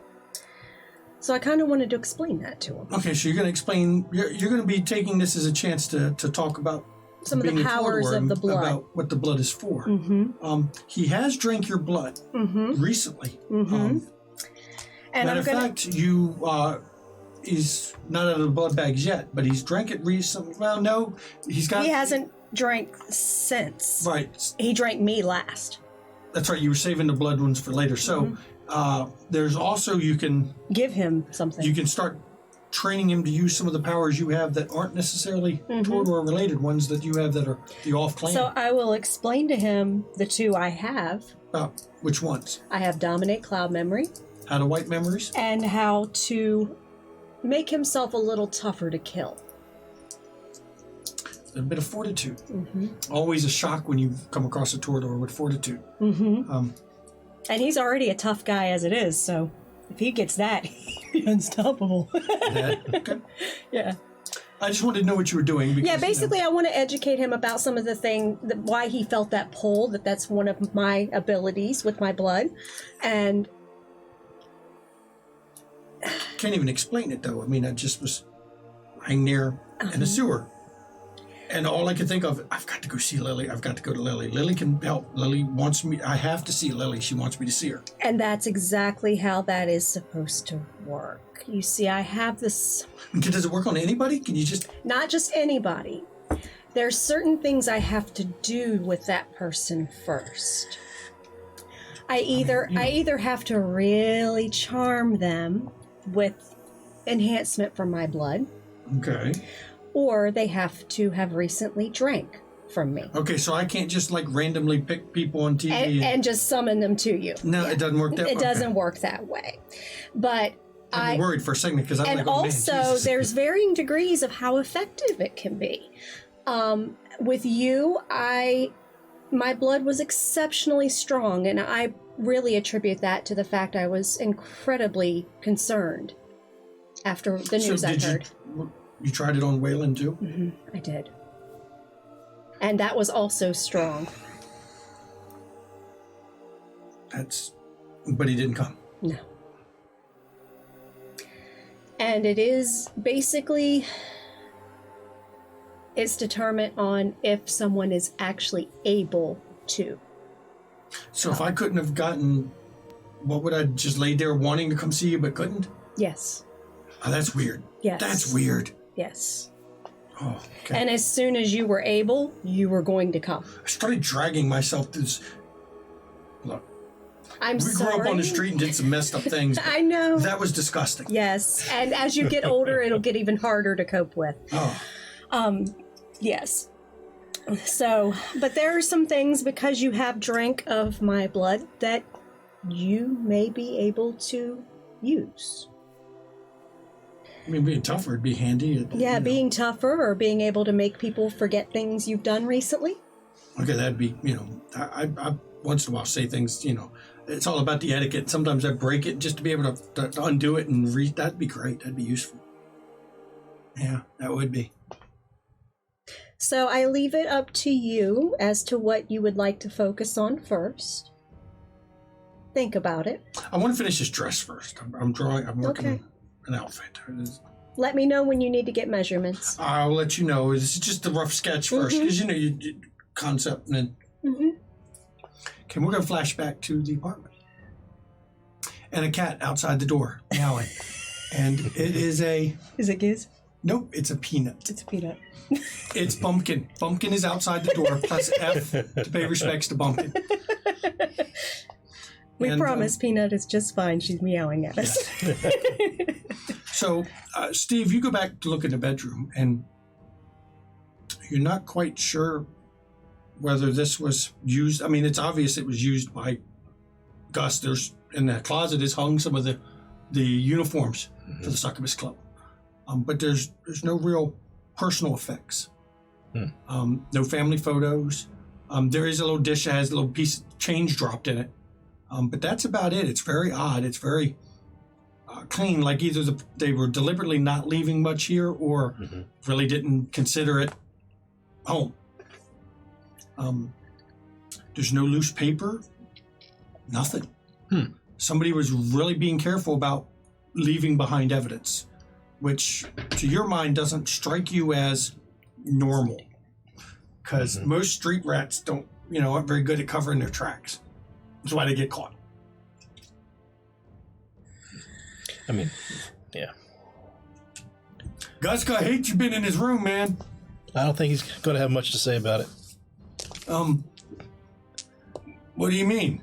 I just don't think he'll care. No, he'll care. I mean, I know Gus. He'll care. Well, we'll see. So what's everyone's plan now? That laugh from Coterie. So, is there anywhere else that he stayed? I mean, he stays here, but I mean, he's not here every night. Like I said, some nights he's here, some nights he's working. But Gus, he told me it was best I don't know where he goes when he's not here. That's a pity. You know, one of those. I mean, I understand sometimes in the street you don't want to know these things because then I can't testify.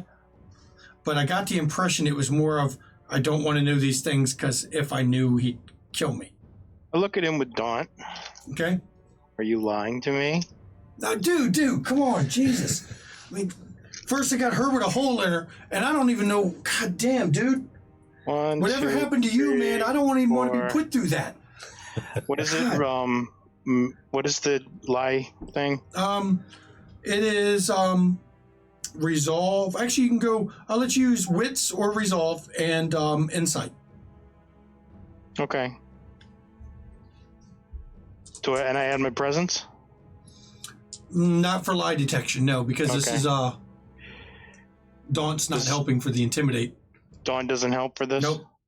Okay. 3. Just 3. You think he's telling the truth? I mean, he looks sufficiently scared of you. Yeah. And he keeps cutting eyes at that Miss Hole in her chest there, because she hasn't even done rouse checks to close the hole yet. She's just sitting there with a hole in her chest. Nope, I'm good. So, are there any other toys or anything I can find around this place? No. This apartment. If Gus stays here, there's no food in here for him to eat. Now, you do know there's food in the one next door, but not in this apartment here, the one in the middle. If he doesn't eat, then who's making food in the next one over? Me? You're sometimes he'd come over and eat with me, but, he normally grabs shit. Told me he grabbed shit on the way home.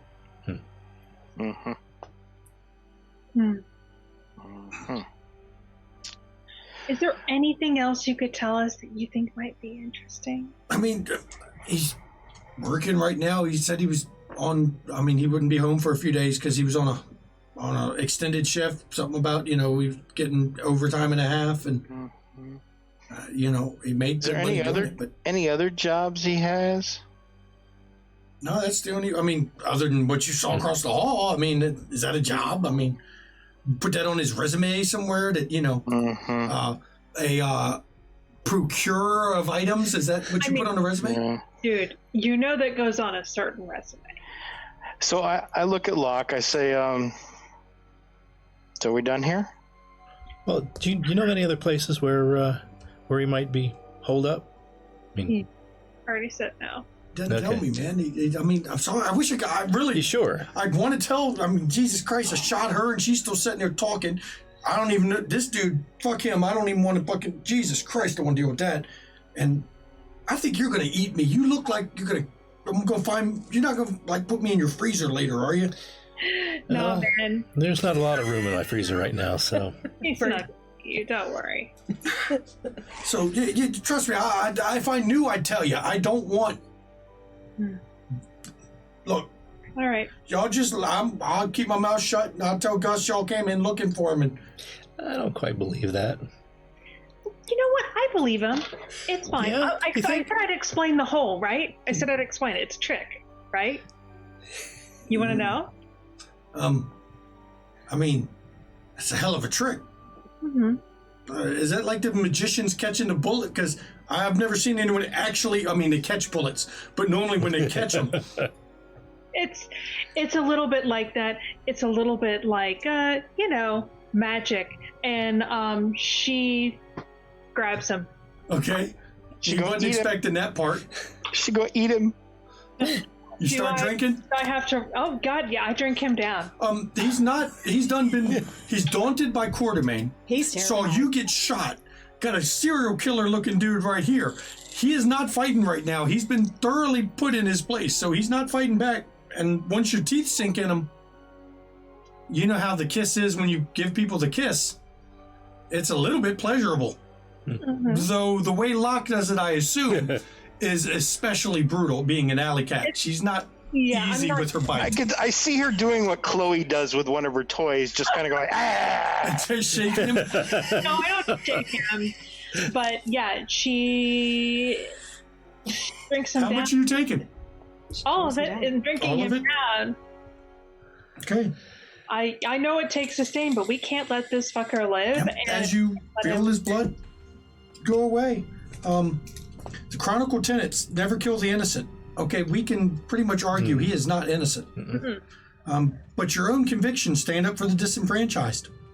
That does go against you. But it's only a single really stain. Disenfranchised? Yeah. I mean, he had a nice place to stay, but he's got a place to live. He had a buddy. No job. He had a buddy covering all his here. stuff. He was a kept man. Let us be real. Yeah. You can argue that. You can argue that. If you really want to go that route, I will let you not get the stain for it because he is in a place. He's got food. He doesn't have to work. Everything's provided for him as long as he just accepts the packages. Yeah. So, and as you feel his life ebb, you can feel that spark drain out from him. And in just a few short moments, he's expired. Yep. And Locke can remove. What were you at? Hunger? 2? Yeah. You're at hunger 0. He is past his expiration date. All right. So the back looks at the woods. And right? the blood, though, is that blood that you ate definitely was full of. I mean, you could taste the terror in him. Mm-hmm. And it was pretty hard in his veins. Because he was sitting there staring at that wound for a while. It's an intense resonance of melancholy. Because he was scared, terrified. Yes. So that gives you the bonus to fortitude or an obfuscate until you feed again. Fortitude. And as his body falls to the floor dead, lifeless, it doesn't fade like a kindred or anything else. He's a dead mortal. Nope. The I hope that was good. Now what? What are we going to do? He still has some blood in him. It's not like she drank all the blood out of him. Just he's dead. No, that's fine. The woods were to like the balcony. There's that way. Yeah, okay. I go. Can you to text the balcony. Slinky? I go to the balcony, and I say, Quartermain, I might need your help. Mm-hmm. Goes out, looks to see if there's anyone around. Nope. Cool. Gunshot and all, not a damn soul caring. She whistles. Okay. Just to get Slinky. Should be close enough. Slinky's attention. Yeah, you see Slinky come out of the woods and head your way. It's kind of shadowy. It's hard to see, but the muzzle looks a little darker than when you last saw her. Locke will take the corpse and just drop it. Unless Quartermain wants to carry it out. But that seems very risky. Oh, that's fine. Go ahead. Do what you gotta do. Yeah, just... whoop. You drop it, and man, even up here, 4 stories up, you can hear the splat. Oh, Jesus Christ. As it hits. I mean, it hit the grass, but it's a good thunking. And Slinky looks up at you, looks at the body, looks up at you, and just walks over the body and starts chewing a little bit. And she looks at Coterie and she's like, can you get down and get that body somewhere more discreet? Is your wolf going to bite me if I try to move its food? And Feral whispers and she's like, remember, don't touch Quartermain. We just have to go to the woods. I'm not even hungry anyway. I ate. All right, we'll put him in the woods anyway.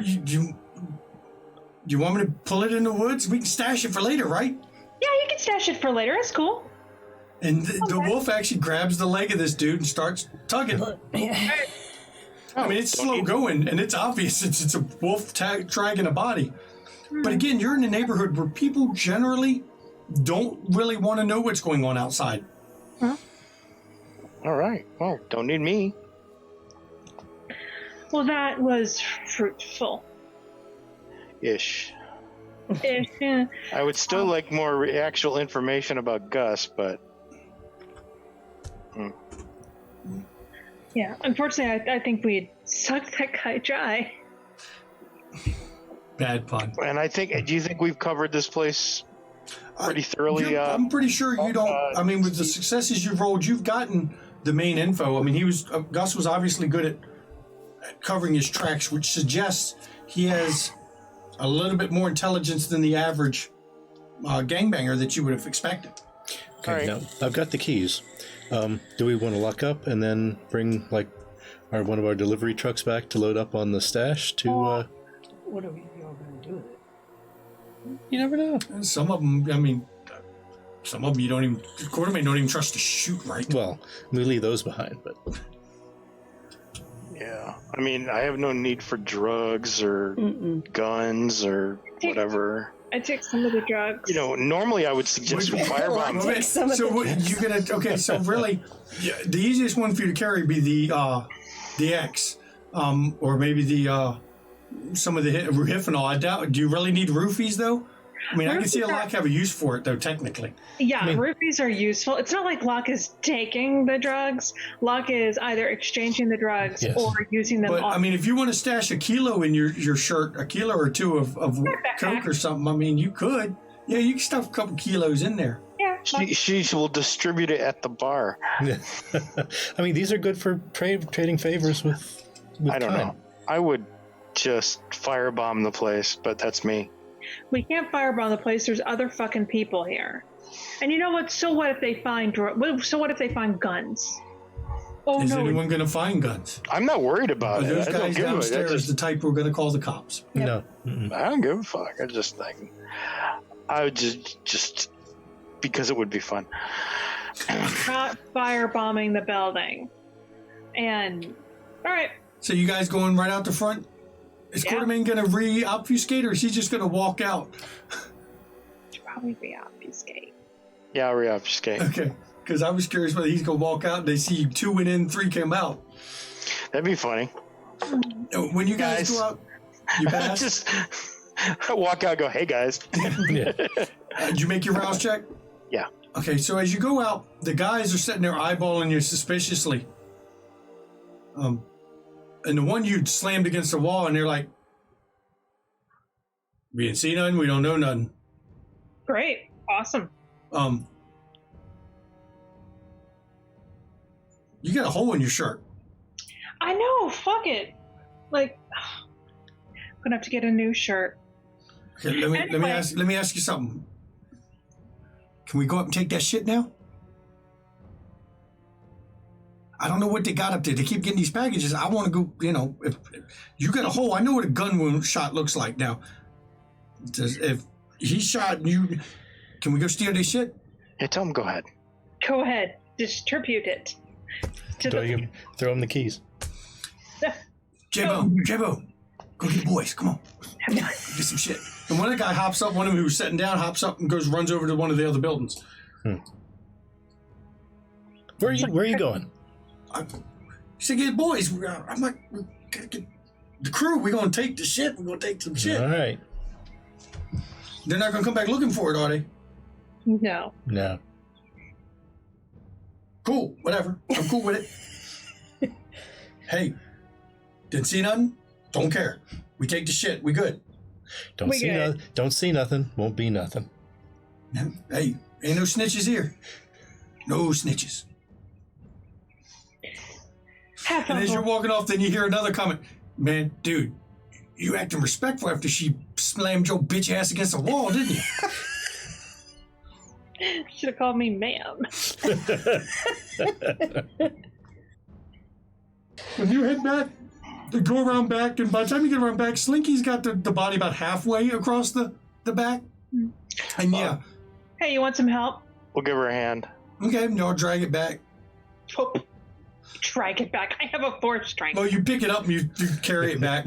Yeah. Getting a little blood on you, but I mean, because Slinky definitely chewed I'm up. already And the body has definitely looked like an animal got hold of it. Yeah. Well, because it did. Well, when you get to the woods, Slinky's kind of edging away from a little spot where you think you look like there's something like partially covered with some leaves. You got another stash here? Slinky don't understand you. My dog just looks at this, like, the lump, and she's like, okay, and drops it. Drops the... Slinky's tail is at that halfway, a little bit apprehensive, but not really, cower, not untucked, but just that little pulled in a bit, like, you don't see it? Okay. Then you guys head back to Steve's car. Assume you're heading back at this point It's to the Locke's car. Or Locke's car, to the club? Yep. You get back to the car and, I mean, nobody's fucked with it. Still got wheels? It's still got wheels. Well, it's not a car a lot of people can fuck with. That's the beauty of a car like that. You will never convince Lily to ride around in one, but there is an advantage to a car that's not luxury. But Torador don't do low key very well. And you guys Really? No. You guys head back to the club. Yay. And Lily, they get back at this point. I would put it about between your meeting and everything else about 2 a.m. Okay. Locke will change into her spare shirt and flannel. Did you see him come in bloody? The wolf pads in. I don't see them come in. I'm still with Raphael. Oh, you're still down with Raphael. That's Yeah. right. So yeah, Thomas sees that. Locke will, before she goes in, change into her non-bloody spare t-shirt and flannel to be nice. And the wolf has been trying to clean her muzzle a bit, the whole trip, and her paws a bit, trying to get the blood off, cleaning the I back hope of the car. I was about to say, I hope Thomas asked her to leave her in the car. No, Wolf, just, chill Pat out. around the garage. Is the garage empty? Is It's it got not? cars. Is it a club night? No, No, it's not a club Tuesday. night. Yeah, I'm like, chill out here. I mean, at least it's a cement floor, or actually it's a cement sealed floor for yours because you don't want any leaking oil leaving stains on the floor. So Chill you're out not here, worried about that. Bloody fucking paw prints. Well, no, she's She's fine. been cleaning those. Okay. Yeah, she's been licking the paws clean, trying to make sure she, It's she likes to be. probably actually more like her padding around is going to be easier for her to hide than leaving her in a car. Yeah, no, that's fine. Yeah. So, And you hear over the headset, ma'am, they're back. Okay. I'll be up in just a second, guys. Yeah, it looks like Miss Locke had a lot of fun. All right. So I let Raphael know I need to go talk with my cohorts. And it's been an interesting conversation with him. I mean, he's been trying to learn these things, and he's just hoping once he heals up more, he can. He can focus on it. Yeah, I Yeah. get it. And, and I just tell him that, that it takes time and he will get more used to it and more powerful the more nights he survives. How many of those have we got? I mean, this ain't looking. That meeting was kind of. I knew it was interesting. I learned that I know nothing. Everything I thought I knew, I did not know a damn thing. But your friends are back, so go ahead. Okay. I'll just stay here. I really can't go anywhere. No, and that's, but just let me know if you get hungry. I'll help you out with that. Okay. I mean, like I said, I'm good from this morning. I didn't wake up much hungrier, so. Okay. You are heading to the conference room. And Locke is wearing the different shirt from when what she left in. Okay. So how'd it go, guys? great. Yeah? Yeah.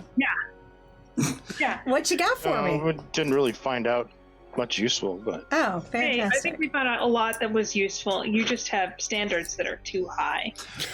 that's probably true. I am pleased with the amount of information we got. Gus had a girlfriend. Oh, really? He didn't have a girlfriend. He had a guy that stuck around the apartment and kept track. He had the whole floor. Well, I do. Okay, now I know why you asked me how much I paid them. Was it a crappy apartment building or something? It was a crappy apartment building, but there were 5 apartments that he had that were dark. Yeah, So I had a feeling downstairs that he had. I was weirded because it's like I know you. I was pretty sure you paid them well, and this was like a real shit apartment. Yeah. Something was weird. Where about was it?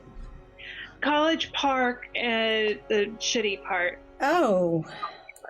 Yeah, So- he could get a whole floor for what I was paying him easy. Yeah, okay. So it looked like he had people coming in and out, staying there occasionally. And there's no telling what Stanford was giving him, so Yeah. if anything. Had Plus guns. his side biz. Oh, what was his side business?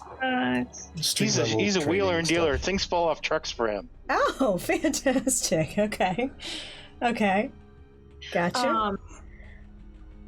So, and there were shitty guns. We didn't keep them. Okay. I kept some of the drugs because, well, I know you use that with your contacts and stuff. Yeah. Yeah.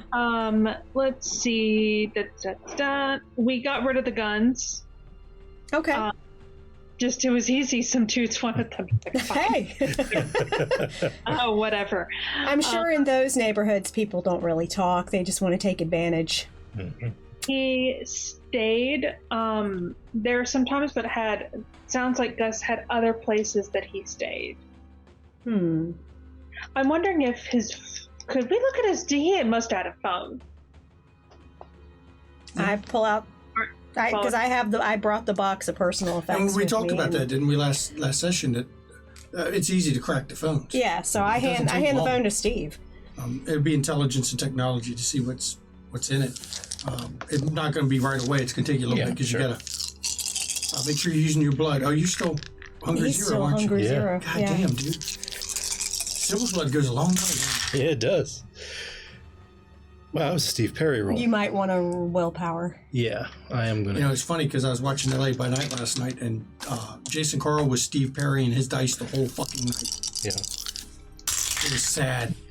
That's better. 3 altogether. I think I said Steve Perry dice at least 3 times. Mm-hmm. 3 altogether. Okay, do you think you can get some data off it? It won't take you an hour or 2. Not, crazy long. You just got to. You're pretty sure you know where to get the programs that'll let you backdoor through it. Right. Because these days, everyone's got. And programs. I take out his wallet, and I'm just going to flip through the wallet and see if I see like any pictures or anything. I mean, it's valid driver's license. No pictures. Driver's Does license. the address credit cards? on the driver's license Yes. match? Match. What's Okay. on your file? If it hadn't, you would have flagged it already. Yeah. I mean, the wallet. I'm also kind of feeling around to see if I feel like anything hidden in it. No, the wallet is. Okay. It's odd because there's no receipts. There's nothing other than. Is there any cash in it? About $200. Is there anything other than the license? License, couple credit cards, all to the same name, a bank card, cash, but no I give receipts. Steve the credit cards. If you can hack his credit accounts online. I mean, Sure. you can try. That's gonna be hard to do. Credit accounts are hard. If you but he can, use if them you to charge can't. up shit anyway. Well, yeah, but if you can't, I mean, you can charge try. stuff on it, but you can Well, try. Out of character. I mean, Yes. I would roll anyway because there are definitely ways to call credit companies and give them what's really a minimal amount of Does information. he have a social security card in his wallet? Don't need it. It's part of your the tax information. That's so your right. company has it. You So- have social. You have his date of birth. Yep. You have his address. You have his I write it previous down addresses. and I hand you that, and I'm like, just call and see if you can pull up his. He was on your recent payroll. transactions. You have everything that payroll would normally have since he was on your payroll to hire an individual. So there you go. I give you the data that you need to pull up his recent transactions. Okay. Yep. I will look. And when I'm looking at his phone, I'll see if he's actually called there. Because then that would make the phone, like, I can call it as if I was him. Mm-hmm. Yeah. Okay. So y'all can finish your little thing. Okay. Steve's got some ideas, but I know y'all got more things y'all need to. Okay, so was that pretty much it at the apartment? Mhm. Yeah, thereabouts. Okay. Thereabouts. So what'd y'all do with the, as you said, quartermain girlfriend? He kind of met with like an accident. Oh, okay, that's fine as long as he's not going to run his mouth. We heard there was a wolf attack in College Park. Imagine that. Okay. And normally that would be pretty newsworthy, except for just prior to the riots, there was a lot of news reports of wolves. Mm-hmm. Causing panic. Yep. You guys are gonna start another fucking panic, aren't you? Not that you care. But okay, good. So I met with my clan, and that was interesting.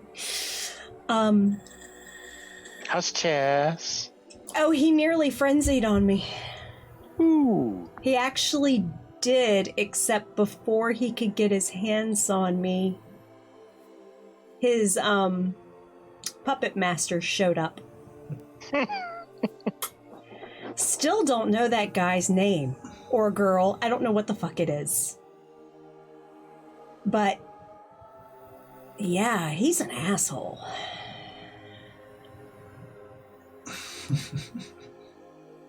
Serious asshole. Do you tell them what he said about thorns? Yeah, and he said he's given Chaz some thorns. So I don't know. I really don't know. Wish I did, but It has some. And he doesn't like his tools broken. He was a little upset with me for shooting him.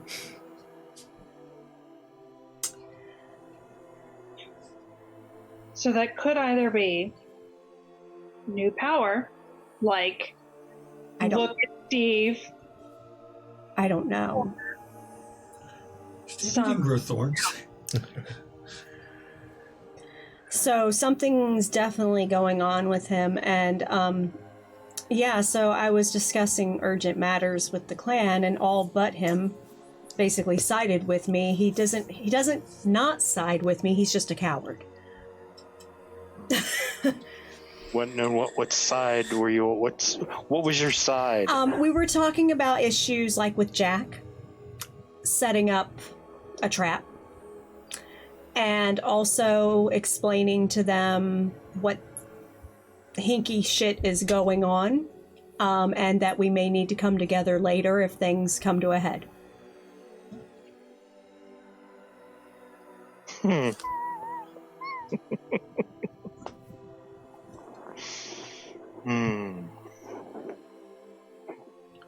Yeah, I get the impression Quartermain knows exactly what hinky shit she's talking about. I'm not even gonna bother rolling. Yeah. Oh yeah. I know she's not giving me the full gist of the conversation. But you said pretty much that you've outlined the hinky shit just prior to the day before. You talked about your side of the hinky shit. You know, the stuff we were talking about? Yeah. Yeah, that stuff. Just in case things come to a head, we need to be able to come together. Okay. That's fun.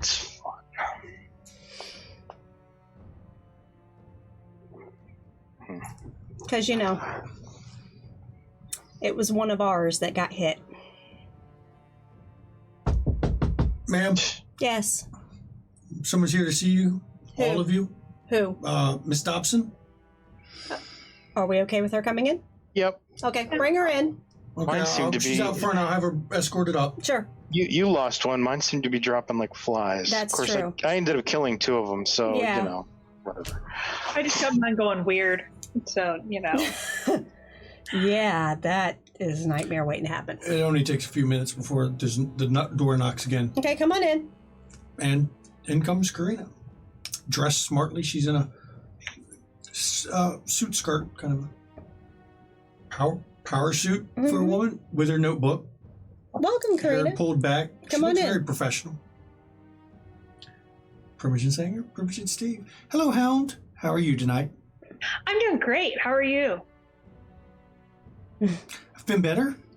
This isn't official business, is it?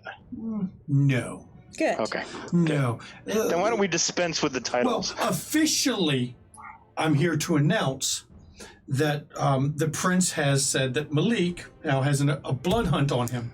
It's time to remove that little viper Good. from his city. Good. Officially. Good. And Thomas has already closed the door. She goes, now, unofficially, I believe, based on conversations with Quartermain and recent contacts you had with me, that you guys would like to speak with me about the situation. It's very concerning. Somebody's been playing with fire. Yeah. And he likes fire. Someone's up to their old tricks. That's what I think. And while, that saying you can't teach an old dog new tricks isn't really true, you can paint a turd, but it still smells like shit. Put lipstick on a pig.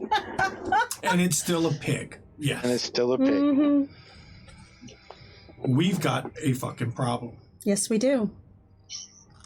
And to know, the reason I'm talking with you guys about it is because this room right here was the ones who set this up. Got him in place. Right here. Me too. We fucked up. Let's not mince words. We fucked up. Yeah. Yes, we did. I mean, Vitel's a bastard. I'm telling you, but at least it wasn't this. If Nathan hadn't got snatched by that fucker, we'd probably be in a better position because Nathan at least had some reins on him. I want to sense the unseen around the room. Okay. Well, interesting you do it now. Go ahead. What did you say? She's doing sense the unseen. Oh.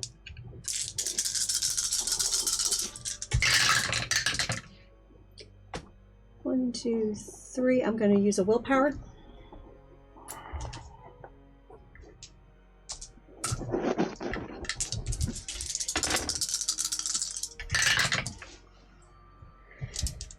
Five. I rolled 4. So you win. Okay. What do I see looking around the room? Standing behind Karina is Marissa. Marissa, the prince. The dead prince. But this time, every other time you've seen her, she's wandered through and not stayed in one place. She is standing there. Karina's looking kind of odd at you. You flip your eyes? Yeah. The woman you knew is Karina, been described to you because you'd never... Marissa, none of you had met her, but you saw the locket. I've seen her. You've seen the locket. Yep. She is standing behind Karina. And her eyes, she doesn't jump like the other ghost did, but when you shift to your sight to see her just slowly...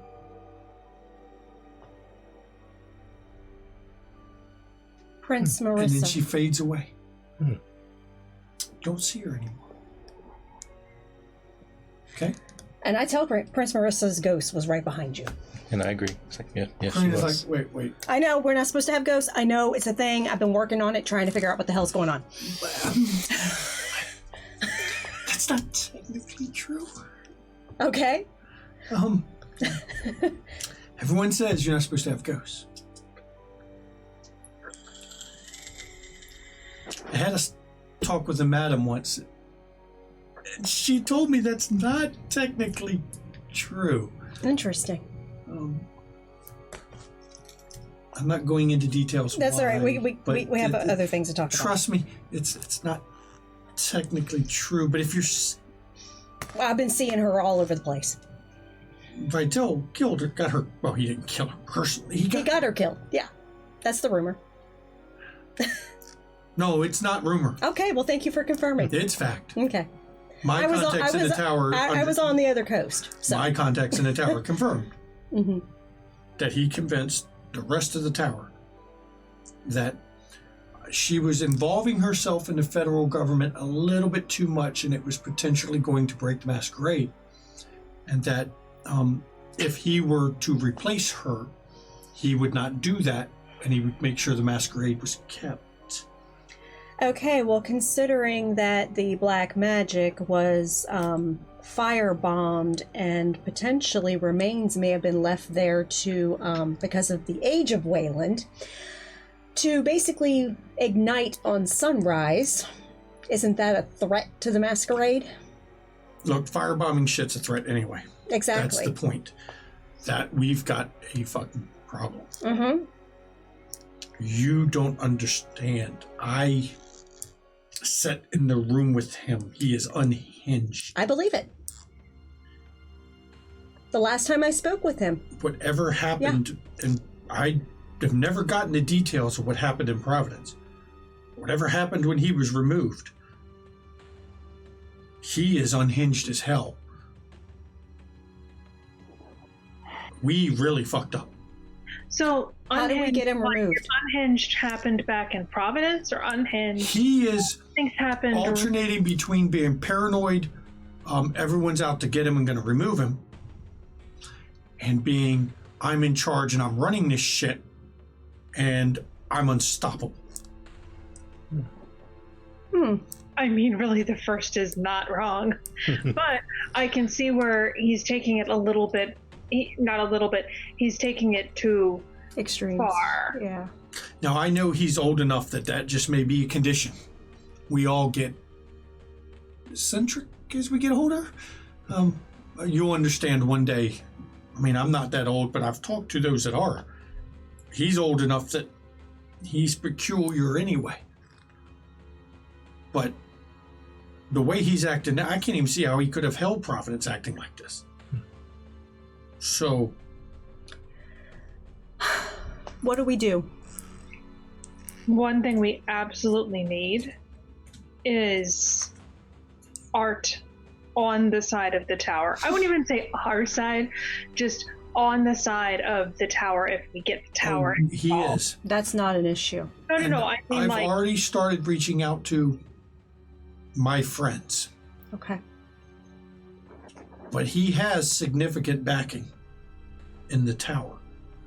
He has powerful allies.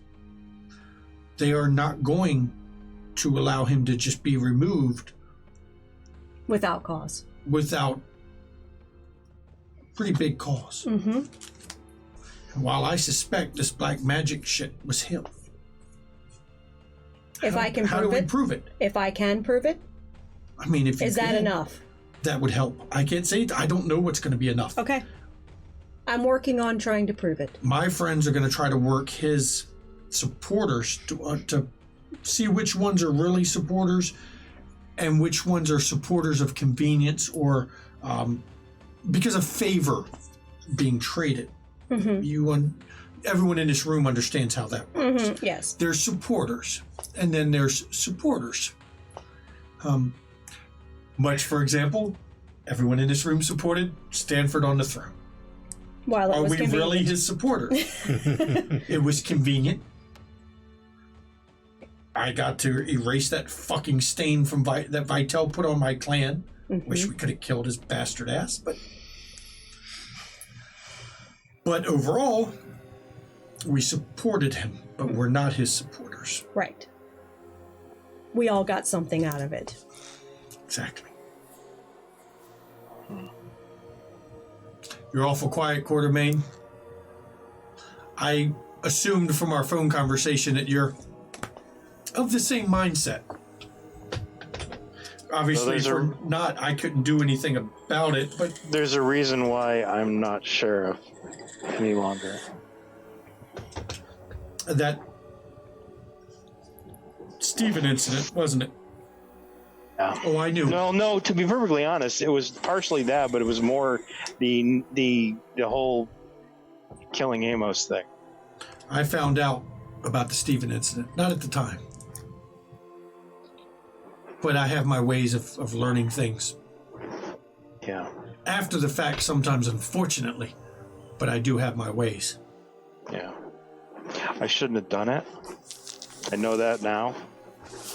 You followed the orders of your prince. Mm-hmm. Yeah, and then I came to a realization after that night. You'll find as you get older, and again, I'm not that old, but I've spent a lot of time around Vitel, a lot of time around some old kindred. You'll find as you get older, you're going to serve some real bastards. You are going to do horrible things in their name. You may like it, you may not like it, but you'll do it. Because we all want to survive. Whether we like what we are or not, we don't want to die, to end it all. Or do we? Some do, I suspect. But when things start happening that, I mean, it's cliche to say can't sleep at night, but we don't sleep. But when it starts to reach too much that you knew if you were still sleeping at night, you wouldn't. You got to make decisions sometimes. Either that or you lose what it was to be alive in the first place. You'll become like Art. You know? He doesn't remember what it was like to be alive. I mean, he's scaring the shit out of me. And I worked with Vitel on a daily basis, but Art scares me. Hey. Vitel had more humanity than that. And within reason, yes. Vitel was not single-minded of purpose. Vitel did not carelessly discard kind because they could be useful. They would be tools. He could do something with them. Interesting. There is a difference in the two. Oh, I agree. Vitel was a monster in every meaning of the word, but he was smart, manipulative, and charming when he chose to be. He would throw away no tool that could be of use to him. You don't break a tool out of hand. Art, I'm not sure where he stands. He stands on the side of justice within the traditions. Yeah, that's the only thing Art cares about. That's the only thing he cares about, Karina. And there's always shades of gray. Not But in if you his look at the eyes. traditions as black and white, Hmm? does that make you a bigger monster? I mean, he doesn't care about anything he cared about before. Yeah. Anything. I think it is very black and white for him. I think so too. I've been And that's dealing with him terrifying. too. If he could be turned to our side, he'd be useful. Yes. The problem is, I don't know at what point the rite of praxis, the tradition of praxis, is going to be overridden by another. Because it is a tradition. Yes. It's one of them. Yes. At what point in Art's mind does the masquerade, potential masquerade, cause him to feel that the prince Is unsuitable. is unsuitable for praxis? Mm-hmm. And that's a problem. I'm working on getting evidence at the black magic. I don't know if that'll be enough. It may take Stanford doing something else. Karina's eyes narrow just a little bit. Information that I don't have. Very likely. But I don't know yet. That's why Grigori was cited with you. I don't like to waste tools either. Smart. Mm-hmm. But I'm Wouldn't you say that was smart, Steve?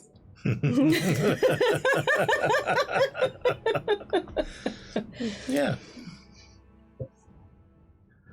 So, if he does it again, perhaps it all depends on what he does. The problem is, he went after Wayland. I don't know why. I don't know all the reasons why he would destroy his own herald. I have suspicions. But he could go after any of us next. Mm-hmm. I know I'm not staying in my normal haven. Uh-huh. I actually think I need to call together a Primogen meeting. I mean, go ahead. You have that. You're the Primogen. You can call a Primogen council anytime you wish. But No, he is unhinged, and his paranoia is off the charts. Yeah. Oh, by the way, Karina, you spend a lot of time with Stanford. Miss Sinshaw, of course. You ever happen to notice he has a notebook that he keeps referring to, looking at, that might have names? Thin Bloods? He's got several notebooks. I assume they were Nathan's. I looked at one once. Couldn't read it. Don't know what it's written in. Couldn't read it. Nathan had a code.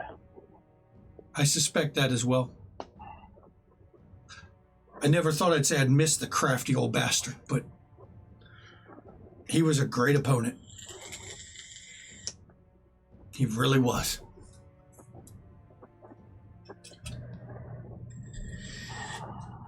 So, I'm not saying we move now. I'm not saying we will ever move. But we all need to be Vigilant and ready if something pops up that we can use. Mm-hmm. If he gets one word of any of this, we'll all die. Of course. No doubt about that. And in some ways, I worry he's going to wipe us out anyway, because we're the ones who know how he got his power. Mm-hmm. And as his paranoia gets worse, loose ends get tied. Yeah. And that is one thing that may make Art act, but also act against us. Yeah. And it's one thing that may make Art act after we're already dead. And it kind of defeats the purpose of trying to get him removed if we die in the process. Mm-hmm. Yeah. I still want to live. I don't want, unlive. I don't want to die. Is Ekaterina aware of these issues? No, the Keeper doesn't spend much time with him. He gives her status, but he doesn't want to be in her presence. I bet not. I'm pretty sure she's heavily connected. Well, yes, the name is recognizable to me and my friends, and she is uniquely positioned to assist or be detrimental to any domain she happens to be visiting. Interesting. But he avoids her, of course, because he knows this. He gives her title, showed her deference, but doesn't want to be in her presence for obvious reasons. Okay.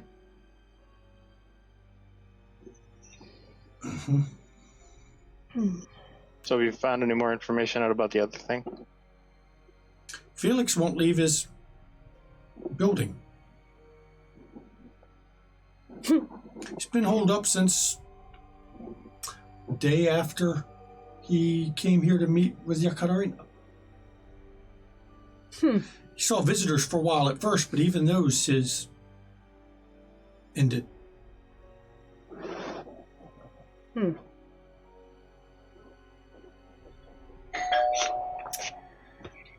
Door! Oh, no. Supposedly, one of his manservants, whatever you prefer to call them, gave him some information about a week ago that made him very happy.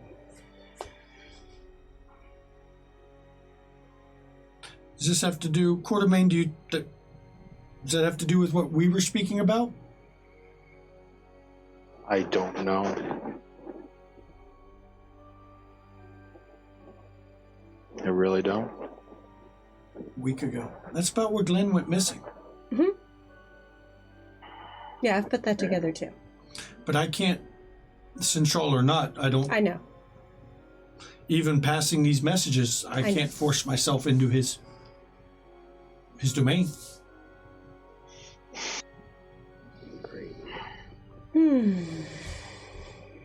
Now I can refuse to tell any mortal he sends to receive my message. But if he sends a kindred, child, not child, I have no grounds to deny the information to be passed and to force my way in. I mean, I could on the prince's authority directly, but that's not been given. There's got to be a way to infiltrate. He uses the same company. I mean, I set him up with the company for security. You'll find it hard to get in.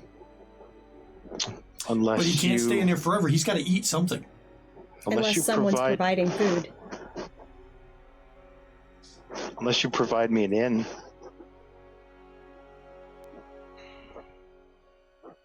If you know the company, you've got to have an inn.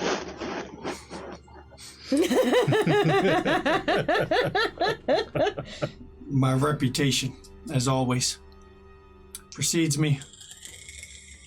I'm not going to admit to that, but I will say that it might be possible to arrange something. It's not going to be easy and it won't be quick, but it might be possible. If he's getting food brought in by somebody. Mm-hmm.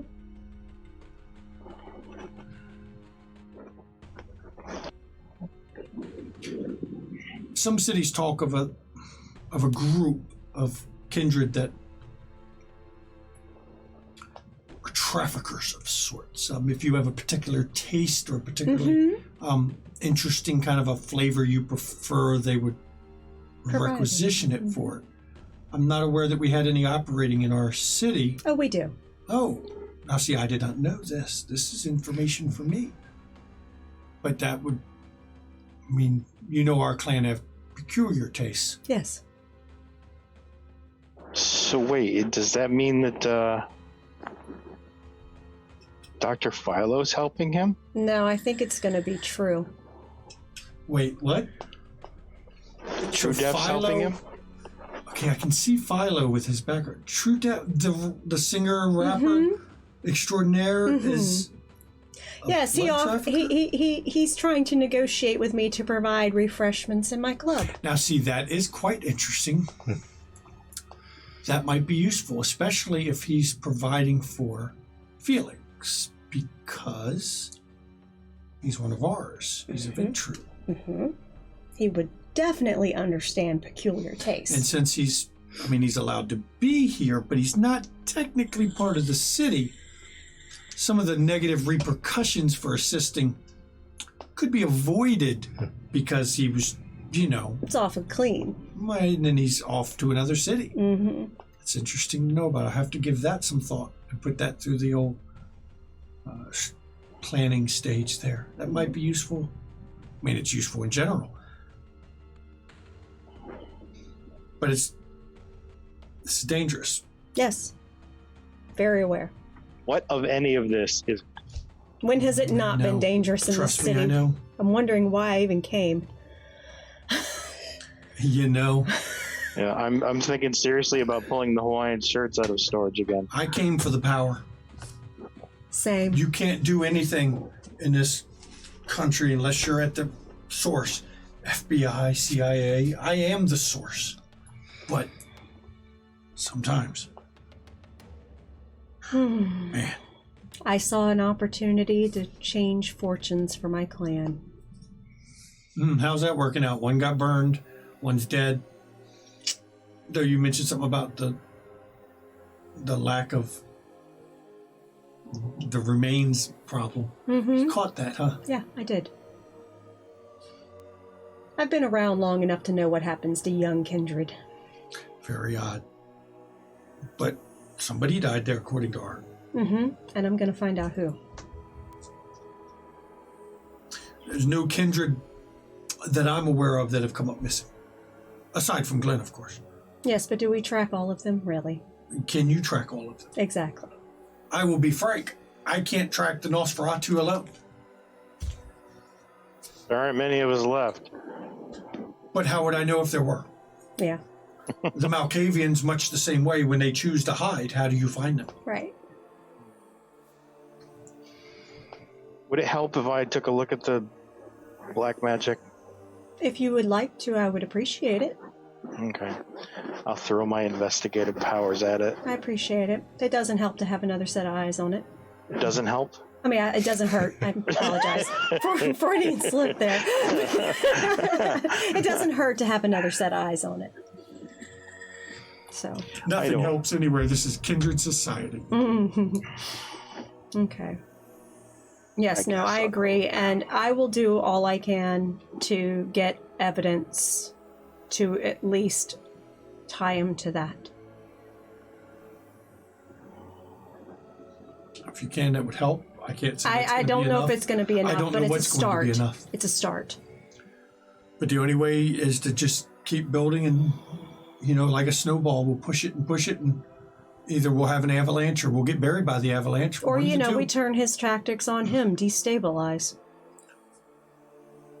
The city can't take another one of those. No. I don't want to go that route. I don't want to go a riot. He would know what was happening right away. We just used it. Yeah. He's watching for that. Okay, so we'll have to remain subtle. He doesn't seem to notice subtle. Subtlety is not his strong point. Much like exit strategies don't seem to. Yeah, I've noticed that. Nathan really was the planner, the plotter. He was a subtle bastard. Nathan was he was a great opponent. It was fun sparring. It was never deadly between us, but like any information brokers, it's who has what information. Mm-hmm. Yeah. Dangerous times. I do need to take you out one night. There's been some interesting things seen around the city, and I would like your assistance. I mean, I'm not good at seeing everything, but No, I think it's something that you should be involved in. Oh. Someone who supposedly was not going to return has returned. The former Pontifex. Helena. She beckoned. She was beckoned is what I was heard. I felt that calling, that yeah, well, pull. she was at a club not a few nights ago. It's interesting. Very interesting. So I think we need to have our ladies' night. We might have to do that. Might be a good idea. Because while you may not see things, I know you and I both know how to talk to people to get information. Well, I don't see things. I thought you were wanting me to see something otherworldly. I don't see otherworldly, but I mean, I was an intelligence analyst. That was my background. That's what I did. Mm-hmm. A very good one. I think that, if we team up, we can get some good information. That's why Gino embraced me. Bastard. I have to go. I can't stay too long. I don't want to appear. The meeting took much longer than what I had to announce. Mm-hmm. The Seneschal acting as herald. Things I'd never thought I would see. You don't realize how important and Locke it is. has learned to obfuscate. It's amazing. she's working on it. She hasn't got it quite perfect, but she's working on it. She's got to work her skill a little bit. She's getting there. Yeah. All right. Well, thank you so much, Karina. Kind of half It's dissolving. always a pleasure. Be vigilant is a good word. Mm-hmm. Price of freedom is eternal vigilance. Yep. Eternal is the right word for that discussion. Mm-hmm. Be safe, Karina. Always am. Mm-hmm. Survived one bastard twice. I'll survive this one too, one way or another. Hey, by any chance, any more of those phones available? He points to hers. It's not really the phone. It's the other end of the phone. I don't understand technology, so you're just going to have to, when you run logging and tracing and tracking phone calls, that's just a program, right? Okay. But if you have just one little line of code stuck in the program somewhere that says this number anywhere in this thing doesn't appear in those logs and doesn't show up, that phone disappears. Wow. Now, it's not something I can update on the fly. I have to wait for code. We have to do with updates. It's a subtle game about sneaking certain lines in before it goes into the system. Mm-hmm. But it might be possible to arrange for other numbers to be added. That would be very beneficial. I can't say when, but if something like that were to happen, it would cost you.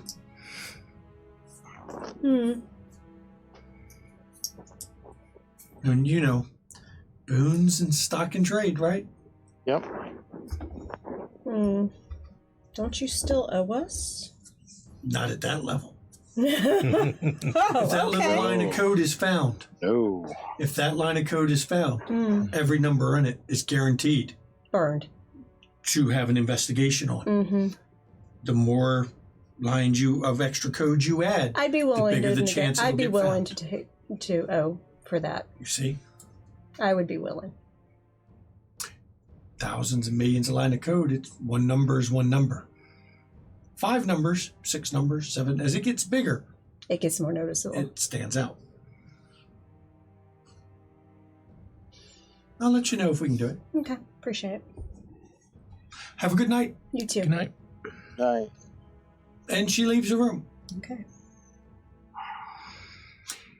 And this is where we will end this episode. Okay.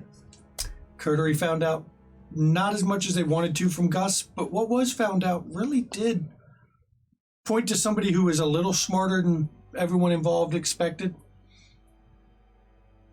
and had a little bit more money coming from other sources, but also revealed, I mean, you did have one lead at least. He used to run with the 503. That's So- the same one that Emilio ran with. No, he was the Lobos. Oh, the Lobos. Who was the 503? Haven't you heard No. those I yet? don't know if we've run into the 503. No. Run into the haven't. 503, but Locke would be able to find some info. Yeah. It's on my And- to-do list. Okay. You've had a talk with Karina, and Karina is on the same page. Yay. And Lily had a life boon owned by Grigori, but he still suggested that certain secrets should not come out about They him. won't. And I'd like to thank everyone for coming, and all the players, of course. This has been a fun thing.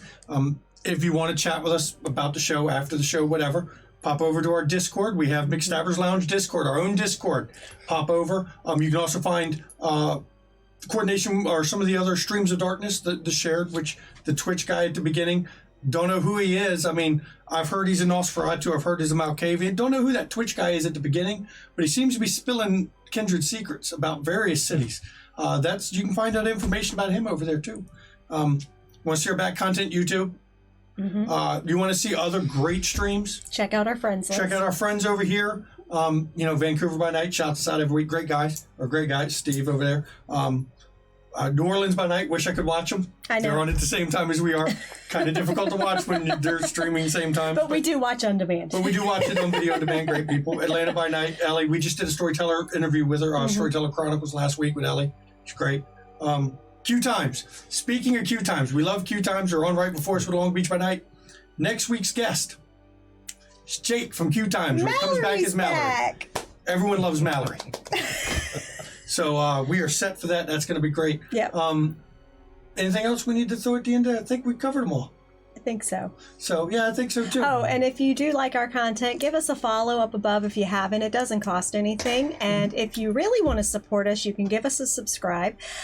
There's also an option if you have an Amazon Prime account, you can link that account to your Twitch account and get a free 30-day subscription through Prime. So, And we will see everybody next week at 6 p.m. Sunday for DC by Night. Or actually Wednesday at 9 p.m. we're doing another vignette. Yeah. This week's vignette is a meeting with Steve and Ludlow to finally discuss some shit that Steve needs to get off his chest. Yep.